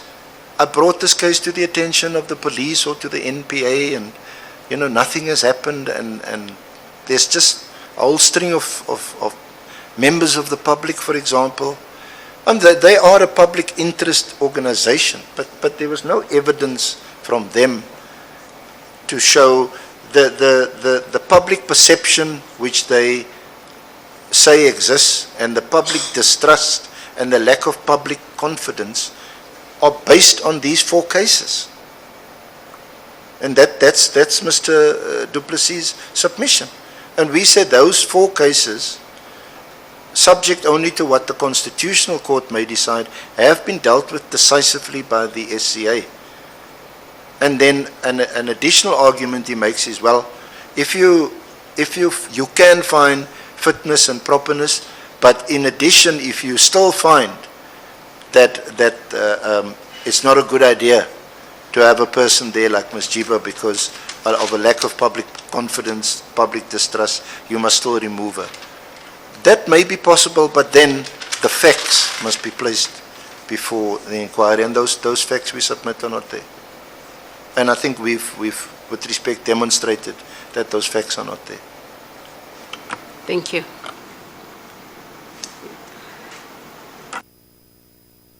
Thank you, Mr. Aransa. Ms. Oh, no, I Vilakazi think was going to ask me a racketeering question. she has more questions. No, Please. I do, however, still remember my one request to you, which the last time we spoke about it, you said you would require more than 5 minutes, and we left it hanging. I think it related to Boyson and the incident about the charge sheet. That part is the part that was never dealt with. Can we end up, there's a Constitutional Court decision of, what's that guy with, what's it? Savoy. I think the Savoy Constitutional Court decision explains how those charges and racketeering, the offense, how that works. Perhaps we can make that available if it's not available yet. So you will make that available. Thank you. Mr. Rip. Thank you, Madam Chair and honourable members of the panel. We have prepared written submissions which have been made available to yourself and should be in front of you. I'm going to take you through them, but we're not going to read them out. I'm just going to stand still at certain pages and emphasize certain areas. You'll see that it starts off, the first few pages just sets out the basic referral and where the inquiry is supposed to be at this stage and what it is that you have to try and do. And the first place I wanted to stand still for a moment is at page 4, paragraph 4, what I've called relevance of evidence. And this touches to a certain extent on my failed amicus curiae application a few days ago. In essence, what we're submitting here is that, and you can read it in due course, but what we are saying to you is that this inquiry is an inquiry which has been instituted by the President in accordance with the National Prosecuting Authority. And therefore, the inquiry's statutory basis for doing its work is fairly defined. We know what it is, we know where it comes from. And unlike Mr. Du Plessis, who suggested a whole host of other, what he called objective facts which I'm not sure what he meant to say with it, we say that the only thing the inquiry can do is, on the basis of the Act, make a finding whether or not they are fit and proper people, taking into account the aspects set out in the Act and obviously the interpretation issues which have been set out. And interestingly enough, yesterday Mr. Naidu's evidence, and I agree with Mr. Aronson that the evidence we believe was very, very useful. One of the things he said which ties in with what was related to my objection a few days ago and the point I'm trying to make now, is that the only way that people who've been appointed in terms of a presidential appointment through the proclamation, such as Advocate Mrwebi in this case, through the proclamation that took place in November 2011, making him a special director, the only way that such a person can really be disciplined is through a section 12.6 inquiry first taking place and then the President exercising his discretion, because it then starts falling, is that phrase, at the pleasure of the President. Obviously the President's pleasure is tied up with administrative and constitutional red tape, but it does fall within his purview. the point we wish to make, flowing from that, and which we set out in our papers, is that accordingly we would submit any activities by Advocate Mrwebi before his appointment as a special director and putting him within the purview of this inquiry and a Section 12(1)(c) inquiry through Section 12(6) can only start once he occupies a position that entitles the President to call such an inquiry. In other words, before the proclamation in November 2011, the positions he occupied previously as head of the DSO, the Scorpions, or as the other positions he might have held in the organization would have been covered by the organization's disciplinary code and normal code of conduct, and normal disciplinary steps would have had to have been taken against him if it was felt that he was guilty of any misconduct or any activities that deserved sanction from the National Prosecuting Authority. And it's on that basis that we submit to the inquiry that all of the mud that has been thrown at Advocate Mrwebi by certain of the witnesses relating all the way back to 2005 and allegations that people were unhappy with him at the Scorpions in KwaZulu-Natal, the Advocate Gerry Nel allegations, the Mrwebi allegations, all of that with respect are completely and totally irrelevant for the purposes of this inquiry, because this inquiry has got a fixed ambit, and we say and we submit to the inquiry within which it has to operate. We do touch on those aspects in any case. We plead over in case the inquiry disagrees with us, so we have touched on some of those aspects, but that would essentially be our argument, because only once you are one of the presidentially appointed people can this inquiry from the President start considering what you've done. And that's the point basically that we set out, Madam Chair, in paragraph 4 and paragraph 4, pages 4, 5 and 6. Mr. Rib, without wanting to throw you off on your argument. Yes, ma'am. I accept that you should have been paid, otherwise I would not have stopped you the other day because you're an amicus. But if I may, before I get to you, can I say, Ms. Bauer, I was saying to Ms. Badlander, you don't know how to whisper. I get it, and I'm on.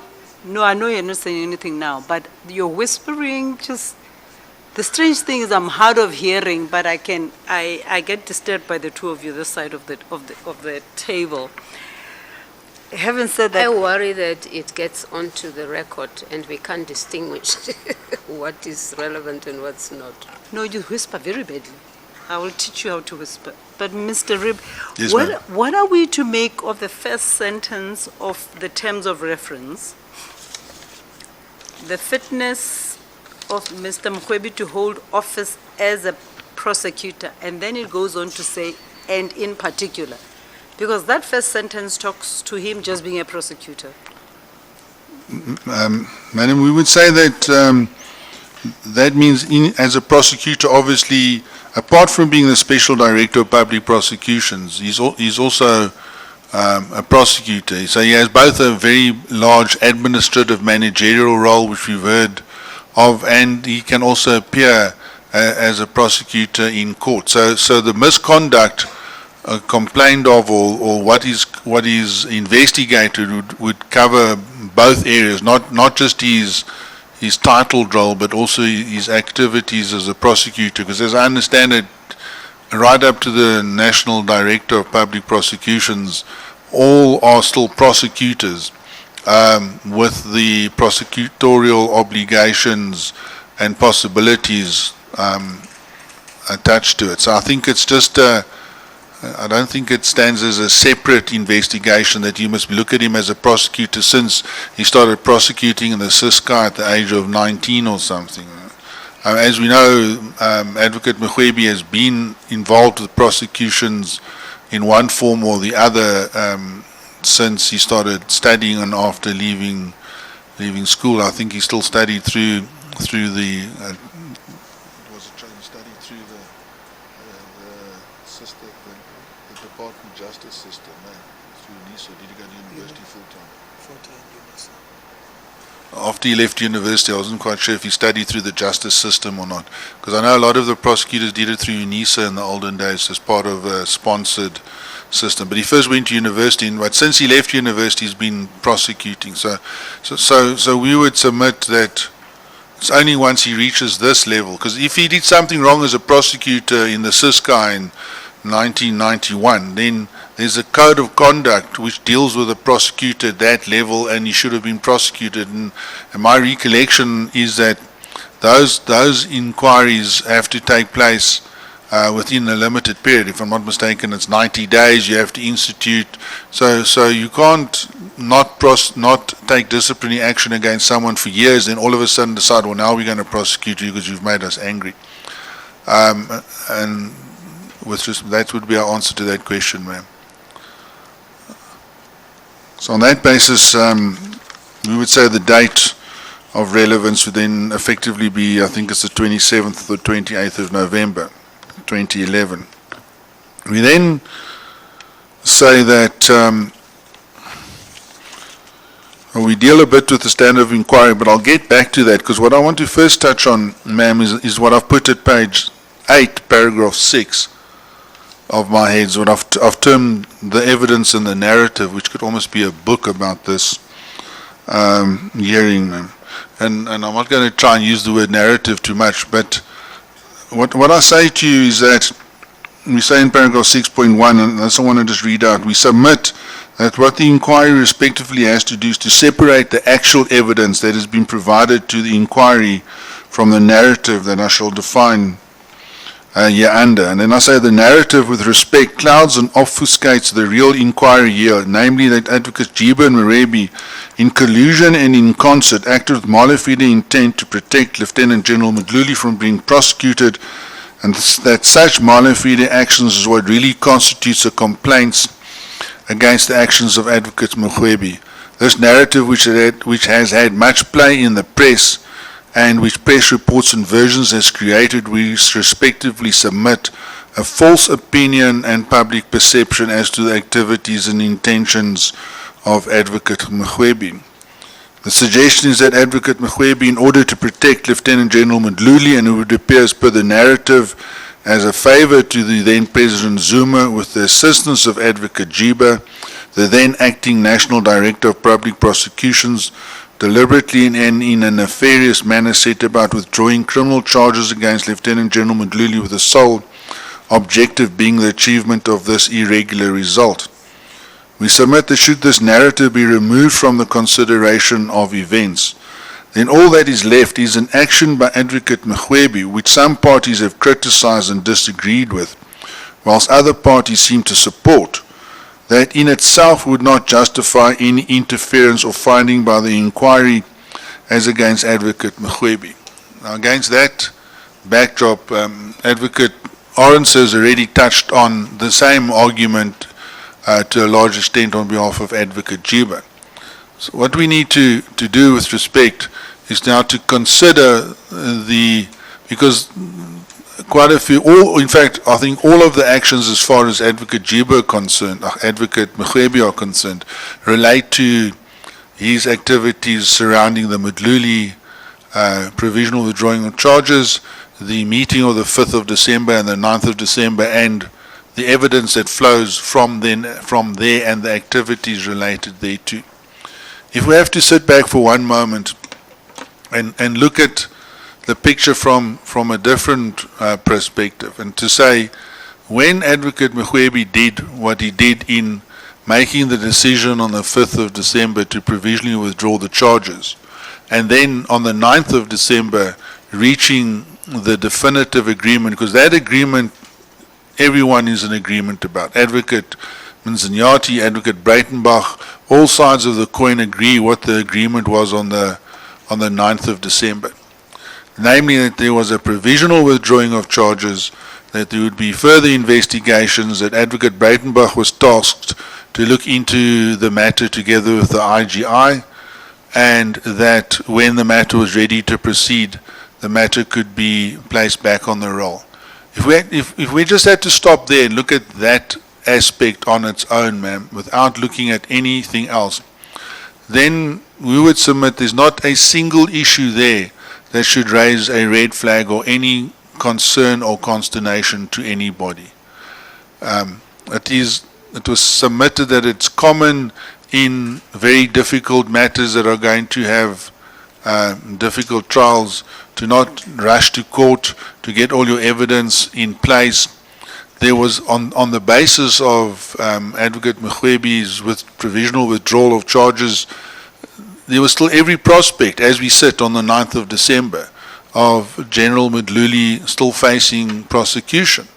He had not been told he would not be prosecuted. No promise had been made that he would not be prosecuted.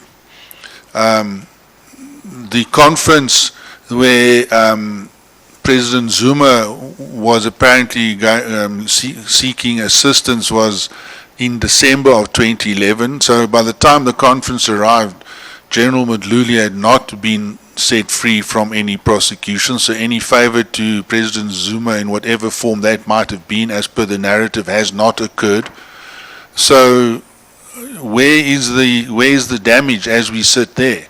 It's easy now to fast forward 8 years as we are now, ma'am, and say, well, General Mdluli's never been prosecuted, and as Colonel Rulofse tried to suggest, and I think someone else who escapes me now, well, if it wasn't for that provisional withdrawal, you already have been prosecuted and found guilty. Well, that is a huge quantum leap in the matter. If it was as simple as that, then we really don't understand why General Mdluli has not yet been prosecuted and not yet been convicted, notwithstanding the fact that our client has had nothing further to do in any manner with the further prosecution. So obviously there is some other problem lying outside of Advocate Mrwebi's decision or influence. And a number of things happened at the time which in any case delayed the prosecution, just to be fair. The first is that Colonel Rulofse did say that at that time, it was in December, they became aware, or late November, early December, they became aware of the Singapore and Hong Kong trips where there were suggestions of corruption because General Mdluli took his girlfriend or unauthorized people at state expense on trips. And then it also was found out a month or so later that it appeared that the main witness in the corruption sale of the motor vehicle case had been forced by Barnard to make a false statement, so his evidence was untrustworthy. So if they had in any case gone to court, they would have had big trouble and probably would have had General Mdluli acquitted. All of these factors lead thereto that the matter is then not prosecuted. So what is it that Advocate Mrwebi did so terribly in response in regard to the withdrawal of the charges? And where the narrative becomes important is, if I can take you to top of page 10 of our submissions. This is, we respectfully submit, where Advocate Breitenbach started to play a huge role in the narrative that was created. And I'm not attributing the whole narrative to her, but certainly she had a role to play with it. And that narrative, till today, was being fiercely propagated by Mr. Hofmeyer, for instance.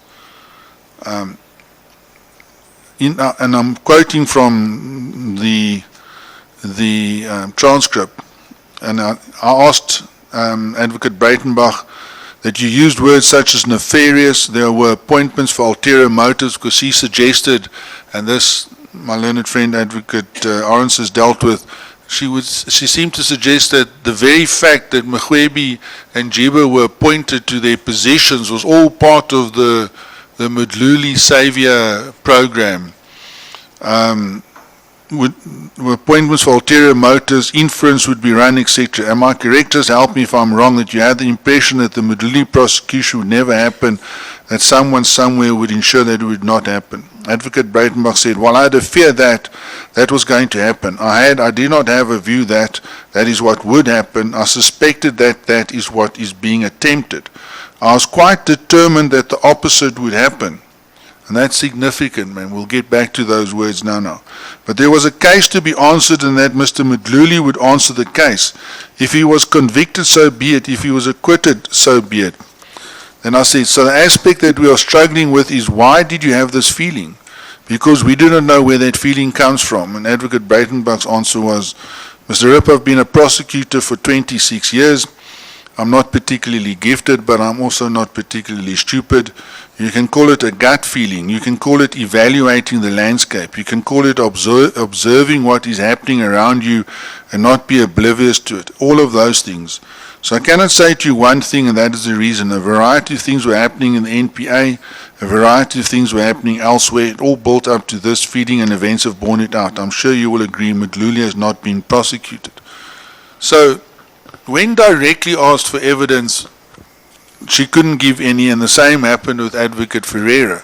But the importance of what Advocate Breitenbach says there is that she would not allow this not to happen, was that Advocate Mrwebi gave evidence at some stage that when he was approached by Advocate Breitenbach, and there was a conversation where she said to him, but if you do not reinstitute the prosecution, there will be a media backlash. And Advocate Mrwebi said, well, he was not going to be intimidated by that. But what's important is not long after that, the media backlash did in fact start with leaks coming out of the National Prosecuting Authority. And that media backlash and those leaks has built the very narrative over the last 7 years that we are now dealing with.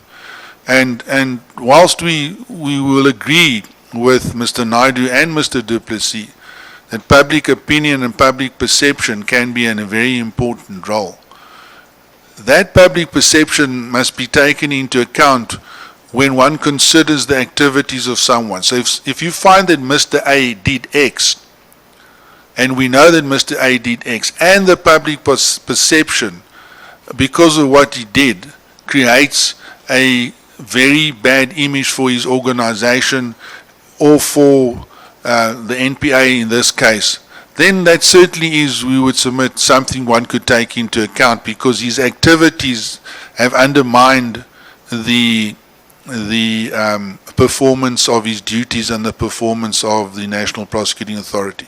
But with respect, a person cannot do it the other way around. You can come along and say, there is a public perception. Such public perception is very bad. Such public perception sees the NPA as being a weak organization.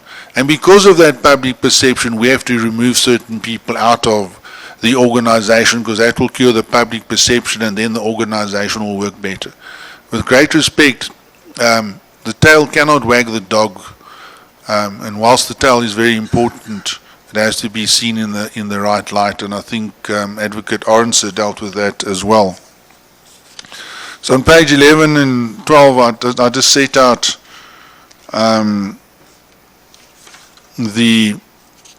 what I've been telling you now, and the submissions we've been making up to this point.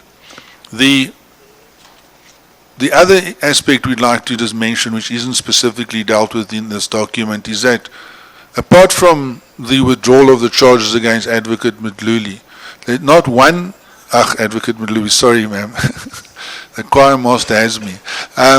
General Mdluli. Your client found it very funny, Mr. Thank you, ma'am. I have been caught up in I've been captured by the narrative, ma'am. The General Mdluli, I've forgotten what I was going to say to you.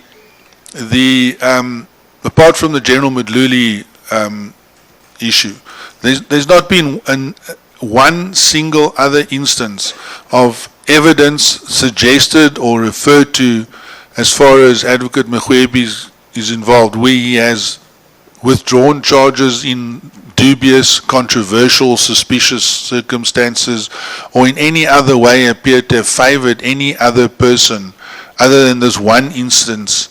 I'm not saying that person was favored, but other than this one instance of which has become controversial. In fact, in the Busasa matter, when he received representations from two of the witnesses who were called to give evidence or provide documents in terms of the Criminal Procedure Act to a magistrate. He rejected their representations, and I'll get to the greasy matter now. When he was approached by the policeman between February and April of 2012, and the intelligence policeman whose attorney, who has a name I'm not even going to try and pronounce with respect, ma'am, because I know I will get it wrong. The Polish surname, I think it is. He didn't agree with their representations and say there would be no further investigation. And in fact, I refer to that letter in particular in my document where the letter from the attorney in fact says that since our visit to you and our representations, not only has the police investigation not stopped, but it has intensified and continued unabated, which we would submit supports Advocate Mrwebi's version that the message was sent back to the police: continue with your investigations, go and get what I think the evidence is you need to properly prosecute General Madluli. He never tried to stop any investigation by the police. So what we're left with is this big argument about whether or not at the time you made the provisional withdrawal, there is ma'am, just the name of the attorney appears at page 23 of my document, and where what I've just mentioned to you also appears at page 23, paragraph 6.29, just for reference purposes. And thank you to my learned friend.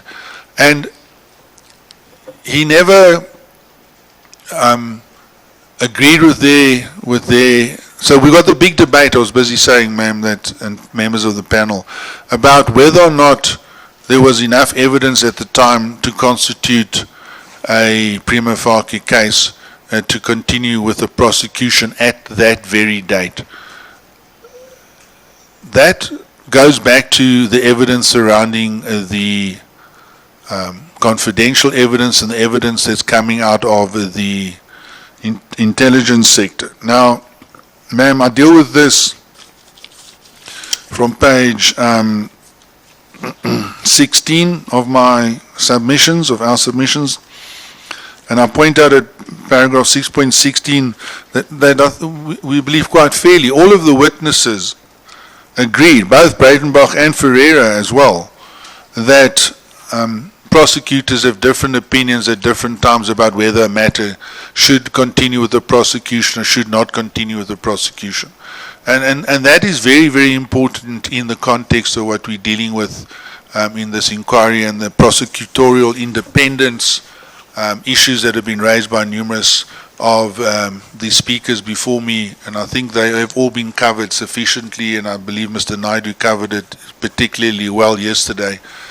And we agree with that aspect. So the question really has to arise: can this tribunal or this inquiry, on the basis of the evidence before it, find that when Advocate Mrwebi took the decision on the 5th, which decision was in any event superseded by the decision on the 9th in the exact format of it, to provisionally withdraw the charges, can it be said that that decision constitutes, or that activity constituted, any of the type of matter that would make him not a fit and proper person?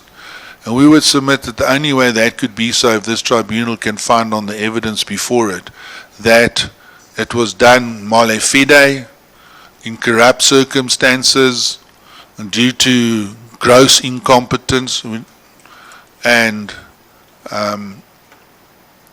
in an unconscionable manner, which are more or less all the same thing when one comes to this particular inquiry. And what Advocate Mrwebi said was that he had considered the docket. We look at the trail of events. There were written representations. He didn't hide the written representations away and take a decision behind anyone else's back. He wrote to the prosecutor, Advocate Smith, and said, "I've got these written representations. Here they are. Please give me your comments and the docket." He got some comments he was not happy with. He didn't get the docket. He wrote again and said, well, I'm not happy with your comments. Please deal with it in more detail, and I want the docket. Then he got a second response. He considered the docket. He went and saw Advocate Mznyati in what was sufficient for a consultation. We all know now that's not sufficient for a consultation. And then he sat down and considered the matter. Just on the consultation point, ma'am, it was clear from the evidence that was given by Advocate, I think it was Chris Jordan, who was the first head of, who occupied the position of Advocate Mrwebi before he did, that Chris Jordan's evidence was unequivocal, that he would take decisions as to how prosecutions would take place. He would inform the directors of his decisions, and no director ever challenged him as to the correctness of his decisions or what he was doing. Now, ma'am, that might not have been technically in accordance with the Act, but that certainly was the ethos and the culture within which that division worked at the time that Advocate Mrwebi inherited it from Advocate Jordan, and that is what he then also did. So in the sense of where one wants to throw blameworthiness at someone, we would submit that it's understandable where he got that approach from and why he believed it was the right thing to do in light of the evidence of Advocate Chris Jordan. We then submit to ma'am that he then wrote the consultative note on the 5th, which was an internal note, not meant for public consumption, and he decided on the basis of what he believed to have been very important documents that were required. Now, it must also be recalled that Advocate Mrwebi's evidence was that as head of the Scorpions in Natal, which as we know has always been a hotbed of intrigue and political activity, he was involved in many cases where you had to prosecute politicians and policemen because of our unfortunate history of our country, which left us with the remnants of the ongoing feud between the IFP and the ANC and other groups in Natal, which made it a particular hotbed. So we would submit that he was more than most aware of the type of problems one could arise with political or police type prosecutions and how careful one had to be to make sure you had all the right evidence before you went on. And when we look again at what he's saying, we would submit that it is completely reasonable, the approach that he has adopted. Some might think it's wrong. Maybe if we went through a whole trial on that, we might even find it's wrong, although we would submit it wasn't. But he said quite simply there were two things that concerned him. The first was that the loan had to be shown to be an unauthorized gratification, and it appears that all the other people who disagreed with him missed the bit about unauthorized gratification. Normally it'd be quite simple. If I'm working for an organization, I work for Pick and Pay, I get a loan that I'm not supposed to go, you phone Pick and Pay and say, did Mr. Rip get his loan, was it authorized, and they'll give you the document. In this case, the gratification has to be authorized or not authorized by the intelligence community of the South African Police Services. So the only way to know whether or not that was authorized or not authorized is to get evidence from the intelligence community or out of the Inspector General to show that this was an unauthorized gratification. If it was, and Advocate Mrwebi accepted that it was suspicious. We all accept it. I can't argue that it was not suspicious. That the whole transaction certainly was suspicious, and that's what led to the initial investigation. But that's different, being what's suspicious, to being able to go to court and start a trial where you have to prove and win a trial, or the idea is to the best of your ability to win a trial beyond reasonable doubt and get a conviction. Otherwise, it's just a waste of everyone's time. So That document was not forthcoming, and Advocate Mrwebi believed that documents like that could be obtained from the Inspector General through the section he referred to. And I refer, Madam Chair, to the affidavit that was handed up, and I refer this to page 21 of my document, paragraph 6.27. This is the affidavit that made its appearance last week, and I read quickly. Further, in an affidavit supplied by one Jashri Govender, a legal advisor in the Office of the Inspector General of Intelligence, which affidavit was made on 21 February 2019, Ms. Govender disputes certain of the evidence of Advocate Mrwebi. She does, however, state the following. Further, I vehemently deny that I had indicated that the legislation governing the OIGI was in the process of being amended to exclude the investigations. This would be anomalous, as by its very nature, the mandate of the Inspector General is to monitor the activities of the intelligence services through investigations. This is especially germane to the discharge of the complaints mandate. And this is exactly what Advocate Mrwebi was saying there's a complaint against General Mdluli. He is part of the intelligence sector, police intelligence sector.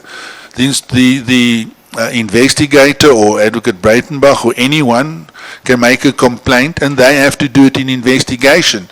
The automatic knee-jerk reaction by a number of the people that when Advocate Mrwebi said that must be referred to the IGI for investigation, that they do not do police investigations, is completely incorrect. It was this type of an investigation that Advocate Mrwebi had in mind, and that was his evidence. I understand, Mr. Rip. Are you saying that a complaint of that nature is the same as a complaint that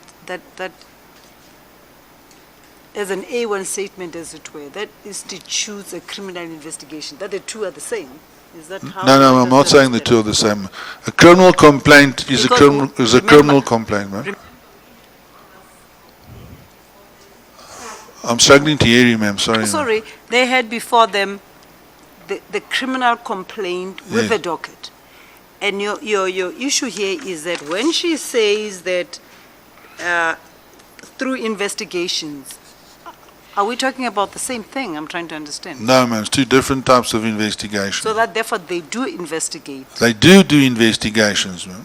That's the point of what I'm trying to show you with this affidavit that came to us on the 21st of February. What everyone has assumed is when Advocate Mrwebi said refer it to the IGI, he meant they must do a criminal investigation on behalf of him or on behalf of the police. They cannot do that. We're not making the submission that they can do a criminal investigation. But if a complaint is lodged against a member of the security service or cluster, they can investigate such a complaint. So the complaint would have been that General Mdluli has defrauded either the BMW garage or the South African Police Services funds, and that they must then investigate this. The problem lies therein that how do you get the result of the investigation, and there is an answer to that as well.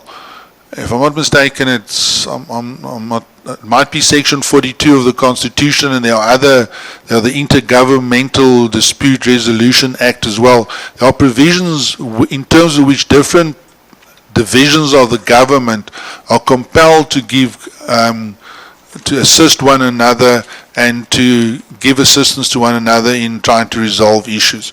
And there's also a whole process in terms of which documentation can be declassified. Now the evidence by General, now I'm getting confused again, by Advocate Mrwebi, and I think it was also confirmed by, it might even have been Mr. Hofmeyer, one of them who referred to the Parliamentary Standing Committee, that this has got up to the Parliamentary Standing Committee about the declassification of the documents that relate to the Mdluli activities within the security sector, and that the current Commissioner of Police has still not agreed to the declassification of documents and the like, and that would appear to be the problem. So when Advocate Mrwebi said, ask them to investigate, it didn't mean a police investigation. He meant their own investigation, and we will get the documents from them. There's also the Governmental Framework Act 13 of 2005. I've got two instructing attorneys. Thank you, ma'am. Intergovernmental Framework Act, actually. So that's the point we want to make. So to do a request like that wasn't ridiculous. And when one looks at the representations from the 6 policemen represented by the attorney, they are saying your investigations, and by trying to open up the documentation from the security cluster, you're not actually going to embarrass us, you're going to embarrass the whole country, you're going to make us liable to terrorism. So it's clear that there are confidential documents that are needed and that are not available and that people don't want to disclose. And the same would be in respect to the vehicles. You could say, well, we've got the slips to say, here's an invoice, we buy a 3 Series BMW. But the company that bought the 3 Series BMW is a front company. It is a police secret service front company that buys the BMW. The BMW is then registered. So if I get the number plate and I go and look, I'll find it belongs to whoever, is like in the James Bond movies, and we find the BMW belongs to so-and-so exports, and we don't know it's actually a police vehicle. Now to get behind the names on the invoices and to show again that that were state funds that were being used to benefit Barnard and or Mdluli, you need to actually have the documentation showing who those companies are and the trail of money, and that is what the whole issue about the Inspector General and the classification of the documents was about from Advocate Mrwebi's side. And that we would submit to the panel, Madam Chair, cannot be seen as anything nefarious, male fide and the like. It only becomes those things if you add that dreaded narrative word to it, ma'am. Then all of a sudden it takes on a completely different perspective. So I've dealt with all of that in length in my submissions. We then go on to page 24. I summarize some of the evidence. I go to page 26, ma'am. We just look at paragraph 13. We submitted under cross-examination, Advocate Ferreira conceded that authorization documents from crime intelligence for the purchase of the 2 BMWs was not in the docket, and that if it was in the docket, it would have had to have been declassified first. And this just ties in with what we are saying in respect of this. At page 27, ma'am, I touch on Advocate McAdam. Now, Advocate McAdam, I'm stepping off the Mdluli issue, and with our final submission on that is that whatever the criticism might be, whatever the disagreement is, it cannot and it does not reach a point where the panel can find that anything was done that justifies any intervention by this panel in terms of the Act. Advocate McAdam's criticism, we would submit, Madam Chair, was actually clouded by his grievance. He actually appeared as a person with a grievance, and his grievance was he was given this task of looking after the foreign bribery cases, and just when he thought he was doing a brilliant job and had achieved much for South Africa, it was torn out of his grasp, much to his dismay and his belief that the country would now fall into the realms of embarrassment and the like in the future. Now, ma'am, first of all, he only was in control of the unit of those files for a period of about 8 months, and he had no idea what happened after 2014. And it doesn't appear that Advocate Mrwebi was responsible either for him getting the files or for the files being taken away from him. So not sure why he had such a serious gripe with Advocate Mrwebi. Advocate Mrwebi then showed, and we used the same hearsay document I objected to earlier, from the internet, which was the independent non-government organizations worldwide report, to show that South Africa are no worse off than we were in 2014, and it appears that from the evidence of Edmund Mrwebi, which wasn't challenged, that we have now got to the point where prosecutions are actually about to be instituted. But what is of great interest in that report is the company we keep. And if you look at the company we keep as being a moderate enforcer of the Act, we are with well-recognized international so-called first world countries who are no better in doing this than we are. In fact, Israel jumped 3 positions in ranking because they managed to do 1 prosecution.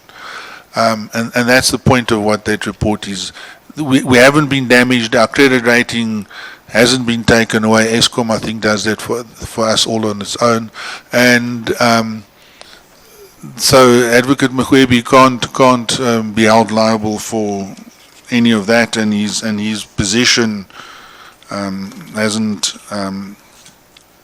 been responsible for anything that we submit entitles the panel to find that he's not a fit and proper person. We touch on Colonel Rolofson. I wasn't here, so I had to depend on other evidence, but much of his evidence, I saw some of the cross-examination related to Advocate Jiba and his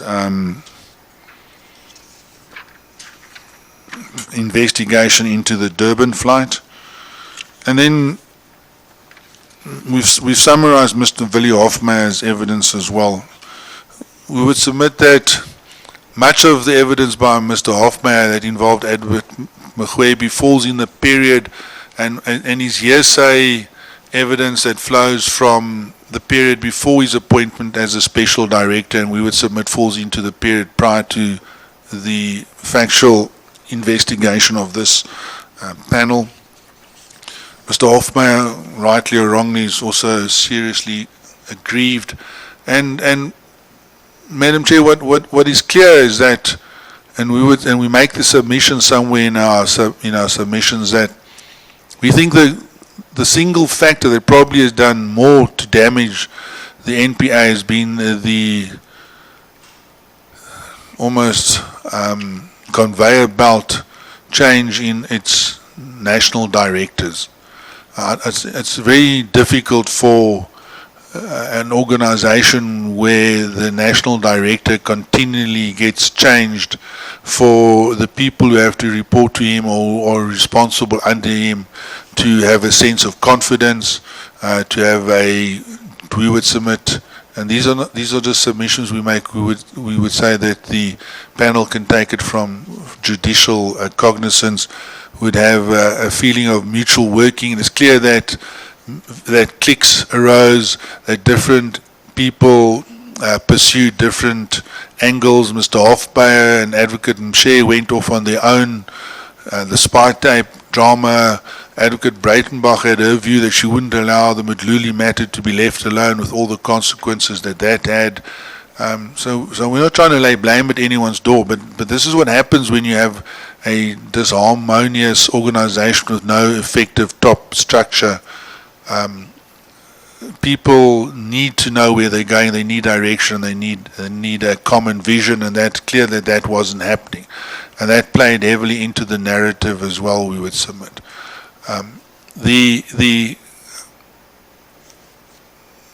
Mr. Hofmeyer was not a good witness. If I was arguing a civil trial, I would say his evidence could be rejected.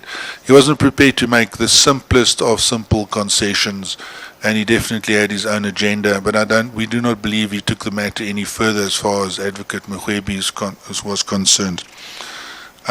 Then there's the Celebi matter, which was one of the issues which Mr. Hofmeyer did make much of. We deal with it page 32 of our heads of our submissions. And the first point we'd like to make it is it falls in the period we submit. It's not relevant to this inquiry. But should it be found that I'm wrong in that matter, we do not simply understand how the actions of Advocate Mrwebi in making a confidential affidavit 5 months or 4 months before the urgent application of then National Commissioner Celebi can be seen as being part of a joint effort to support Celebi in his fight against the National Prosecuting Authority. Because again, if I can quote from my learned friend Mr. Orence's crystal ball example for Advocate Jiba, Advocate Mrwebi must have been sitting around the same crystal ball to know that when he made that affidavit, all these events were going to take place, and in 4 months or 5 months' time, Mr. Celebi would latch onto some of the comments in his affidavit in an attempt to use them. There's been no criticism of the content of the affidavit. The affidavit is simply, I believe, I'm not sure if it was Ms. Vilakazi or someone asked a question about the content of the affidavit. It was just a recordal of what happened in the July meeting for purposes of the investigation of the parliamentary task team. It didn't come to any conclusions, it didn't blame anyone, didn't point fingers at anyone. It was the interpretation ever that Mr. Celebi's legal team wished to place on the events that then turned it into a tool by them. And then, as he indicated, he only gave evidence at the Celebi trial because he was subpoenaed to do so. He cleared that with the then National Director of Public Prosecutions and said, well, I've received this, what must I do? And the answer was, well, it's a lawful legal summons to appear in court. You would face sanction if you did not go. So he went. He said if that's the first time he met Mr. Celebi, first time he met the legal team, it wasn't arranged with him. And if we read Judge Joffe's lengthy judgment, the relevant portions, he didn't find anything strange about the evidence that Advocate Mrwebi gave. It was in accordance with the affidavit he'd given previously and an explanation of that. And that's the sum total we would submit of those allegations. We then set out what we consider some of the legal principles, and then from page 36 we do a further analysis of the withdrawing of the charges. Last aspect we'd like to deal with is at page 38, and that's the Grizi matter.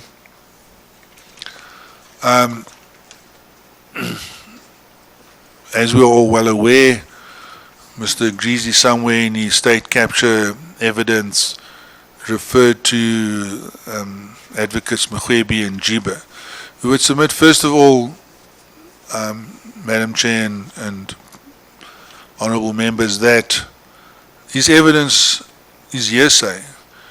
His evidence is that Mr. Mnti told him that the documents he was giving to Mr. Grizi he obtained from one or more, all of the three mentioned people, that's Advocates Mrwebi, Jiba and Ms. Lepinka, and that they were getting this gratification of 120,000, and disappointingly for my client only 10,000 for these documents. And that is what that's a classic example of hearsay. It's not as some of my legal colleagues believe, that if you've been told it yourself, then it's no longer hearsay. And so we don't know what Mr. Mnti was telling Mr. Grizi was true. We first of all don't even know if Mr. Mnti told Mr. Grizi that, and we couldn't test that because he didn't come and give evidence.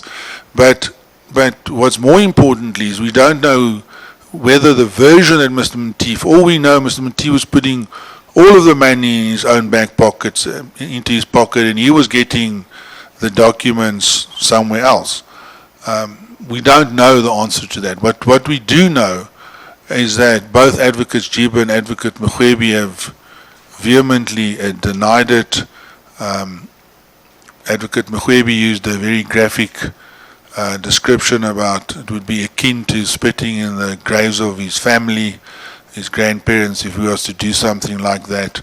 And there simply is nothing other than this hearsay, untested, uncorroborated statement by Mr. Grizi in support of that, and it's certainly not something that we submit could in any fashion or form be used against Advocate Mrwebi in these investigations. We then get to the conclusion. We submit to you, Madam Chair, that when one actually analyzes the basic complaints, there's nothing here that reaches the required level of blameworthiness, male fides, dishonesty, all of those factors that justifies the interference by this, or I'm not saying interference, but the finding by this panel that Advocate Mrwebi is not a fit and proper person. In conclusion, just want to touch on some of the aspects of Mr. Du Plessis' the FUL submissions. The one submission that he made was that because these matters were not appealed, they've now become effectively cast in stone, and we are stuck with the findings there, and those findings on themselves are what he called one of his 4 objective facts, and those objective facts are sufficient to torpedo our boat. Now, first of all, Madam, what has not been appealed, the finding that President Zuma did not act properly by not instituting a Section 12 inquiry has been overtaken by the fact that the replacement president did institute a Section 12(6) inquiry. So why on earth someone would go and appeal the finding against President Zuma as to whether it's right or wrong when the next president has done exactly what the fool's complaint was that was not done? I think such a person could be charged for reckless expenditure of our nation's funds. And secondly, the next question was that there was another appeal, but that's also been overtaken by the fact that this inquiry has in fact been instituted. So there's nothing to it. The fact that they weren't appealed, there's nothing to it. Furthermore, there's another legal problem with Mr. Du Plessis' submissions, is that whilst the lower courts might have made some findings critical of both Advocates Jiba and Advocate Mrwebi, you cannot appeal the findings, you cannot appeal the reasoning, you can only appeal the order. So if the order was that the withdrawal of the charges was unlawful, even if you win on appeal and overturn, it doesn't mean that the findings are changed. The next court may or may not deal with it. We would never know how the next court would deal with it. So that is one of the problems a person faces continuously when courts make statements along the way. And what we're trying to submit to the panel is that it really doesn't take the matter any further, the lack of appeals, because we are here dealing with the real McCoy, and this is what the panel has to face and the panel has to deal with. There's one, sorry, my Advocate Mrwebi just pointed out to me, I didn't deal with the standard of inquiry. That appears at page 6, paragraph 5 of our submissions, man. And we submit, whilst obviously when it comes to questions of integrity and honesty, it sort of speaks for itself. We do not know how it can be that this inquiry has to apply a higher standard than the Supreme Court of Appeal has to apply on whether or not a person is a fit and proper person to be an advocate. They're different tests. Some of the tests, as Advocate Arons has pointed out to you, would not be considered at all when you're deciding whether you're fit and proper. Misconduct and incompetence and unconscionableness might not be a fit and proper person. For instance, to be a good prosecutor might not allow you to drink whiskey in your office, while to be a good advocate you might need to drink whiskey in your office. But that is just a silly example. But so it's a completely different investigation, and I think on on the question earlier from the panel, to be a good admitted advocate does not mean you're automatically a fit and proper person to occupy the role. There are other considerations as well. Obviously, if you're not a fit and proper person to be an advocate, you cannot occupy the position. But if you are a fit and proper person, you could still not be a fit and proper person in terms of this inquiry, because there are different considerations that have been touched on in the debate, such as misconduct, such as suitability, etc. You might be fit and proper to be an advocate, but not be able to be a leader of or manager of anything, and that simply wouldn't allow you to occupy your position. So when we say the fit and proper person test also has to be dealt with, we agree in a robust manner. It can't be in a narrow, very stringent manner that would lead to the prosecutorial independence, which has got very many different flavors to it, being so affected that prosecutors become too scared to take any decision, to do anything. We get to some of the positions, like in some of the municipalities, where they rather just let the courts decide a matter than actually take a decision and thereby waste millions of rands worth of taxpayers' monies. They still have to have the confidence that if they take a decision in a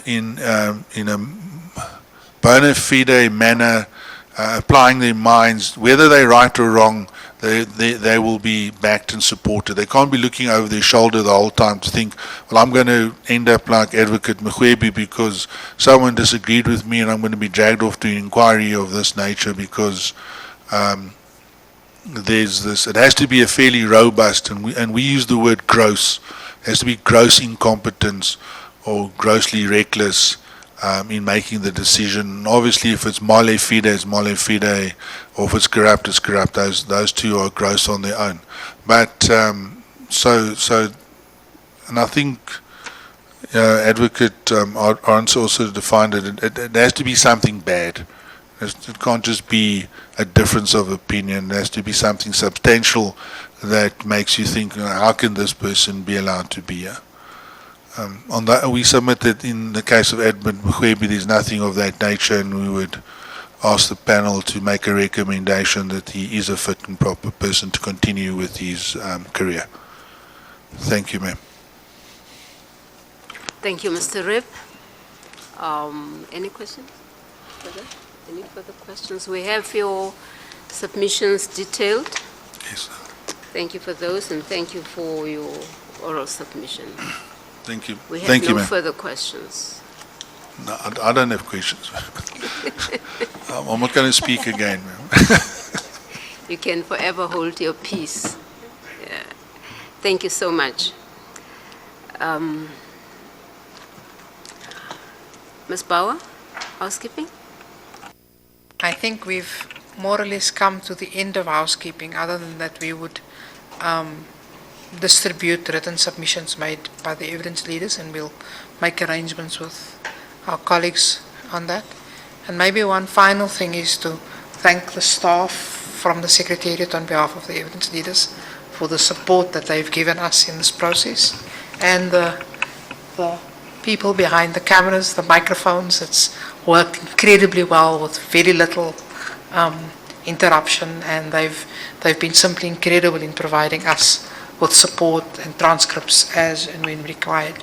And to my colleagues on the other side, it's been a most times relatively painless experience. Thank you. Thank you so much for those encouraging words, Ms. Bauer. And from the panel, we truly appreciate your input. Okay, we have found these proceedings extremely helpful, and we thank you for with both sides, both the evidence leaders and the council.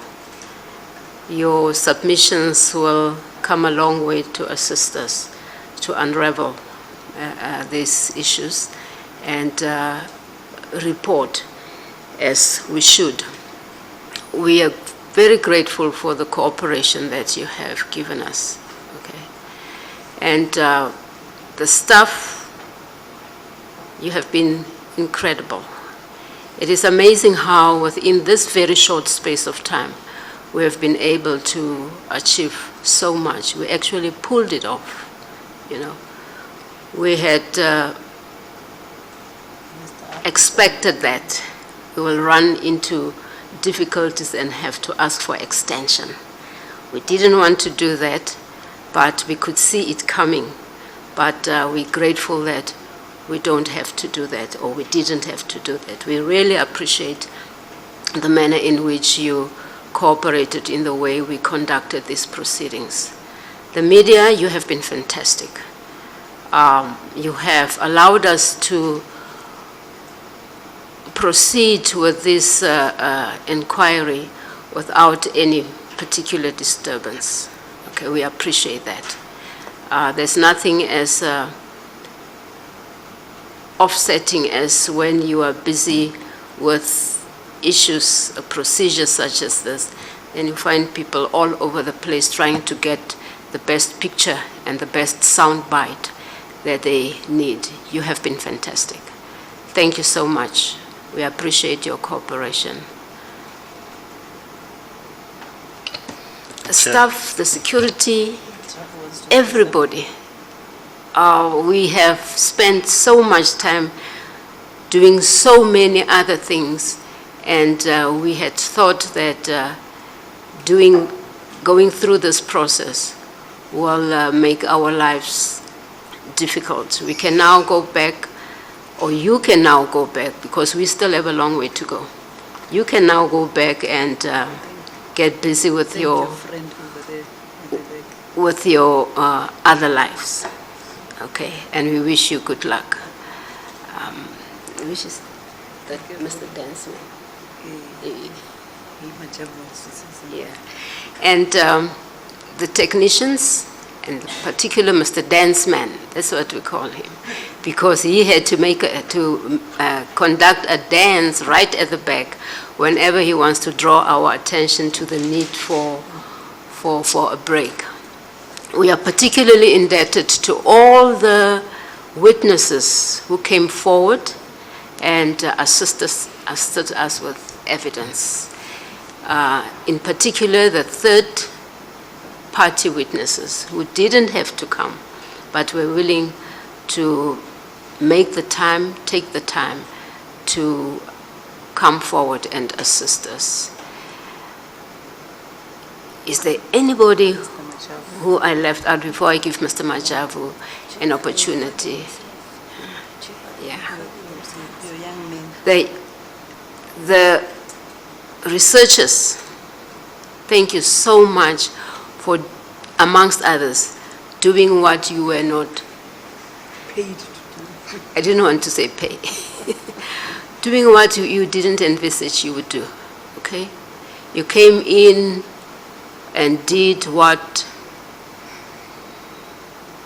people who we thought we would get on board and couldn't get on board had to do. And you also provided us with the necessary research. That kind of attitude will take you far. Just keep it, okay? You don't have to be paid for everything that you do in life. That's a mantra that I have learned. And it takes you far. It takes you very far. Our spokesperson, thank you so much for your good English. Huh? She brags all the time that she writes good English. That is why she's our spokesperson. Thank you very much. Yeah. And thank you very much for your organizational skills. And we've had a couple or so of birthday parties. We've celebrated together. And it was lovely to see all of us as we're sitting here in this room, including the media, council, evidence leaders, the panel, everybody celebrating together, okay? Celebrating other people's lives together. Because you know that I'm very big on Ubuntu. We are here because of you. To our two, what did you call them, Mr. Masuku? You call them the stars. to Ms. Jiba and Mr. Mrwebi. Thank you so much for your willingness to subject yourself to this process and in a number of ways also assisting us in what we need to assist in our report that we will submit to the President. And Ms. Jiba in particular made an impassioned plea to the panelists or to the panel to, amongst others, in their report, also report on what might need to be done, in our recommendations, what might need to be done in order to improve the situation of prosecutors in the NPA. And it was an impassioned plea. It was a heart-rendering one. It pulled at our heartstrings in a way, and we're very thankful for that statement. Okay. We just wish you strength. Everybody else, we wish you strength in the work that you do. Okay. If I've left anybody out, just raise your hand. Yeah, but thank you so much. Thank you to everybody. This was a grueling process, but it was worth doing it because we were doing it with you. Thank you. Master Majab. Thank you, Judge. It's not every day that you get senior silks allowing an attorney to have, the final say, and for that I'm greatly humbled.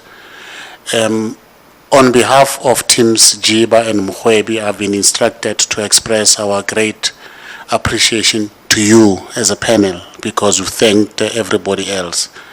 And I've been told to tell you in uncertain terms that we have absolutely no qualms about the fairness and the propriety of this process. And we wish you strength and wisdom to do what you do best. And we say Nangomso. Thank you very much, Judge and fellow panelists, for putting up with us and giving us indulgences as and when same was required. And I thank you. Thank you so much. We are humbled, truly humbled. Okay. Nasrin, thanks for your leadership. Okay. Yes. Why do I feel that there's something I haven't said? I hope I've said it all. Thank you so much, guys. I think we've come to the end of our oral proceedings. Okay, yeah. And we're going to get busy with other work, and which is still part of the inquiry. And we're going to spend more sleepless nights. Okay, thank you very much. There was an idea that we take a group picture. Oh, no. Yes, there was an idea that came from somewhere there, that we take a group picture. Oh, it came from the communications person. Oh, sorry. I handed over your thunder to somebody else. Sorry about that. Okay, we will oblige.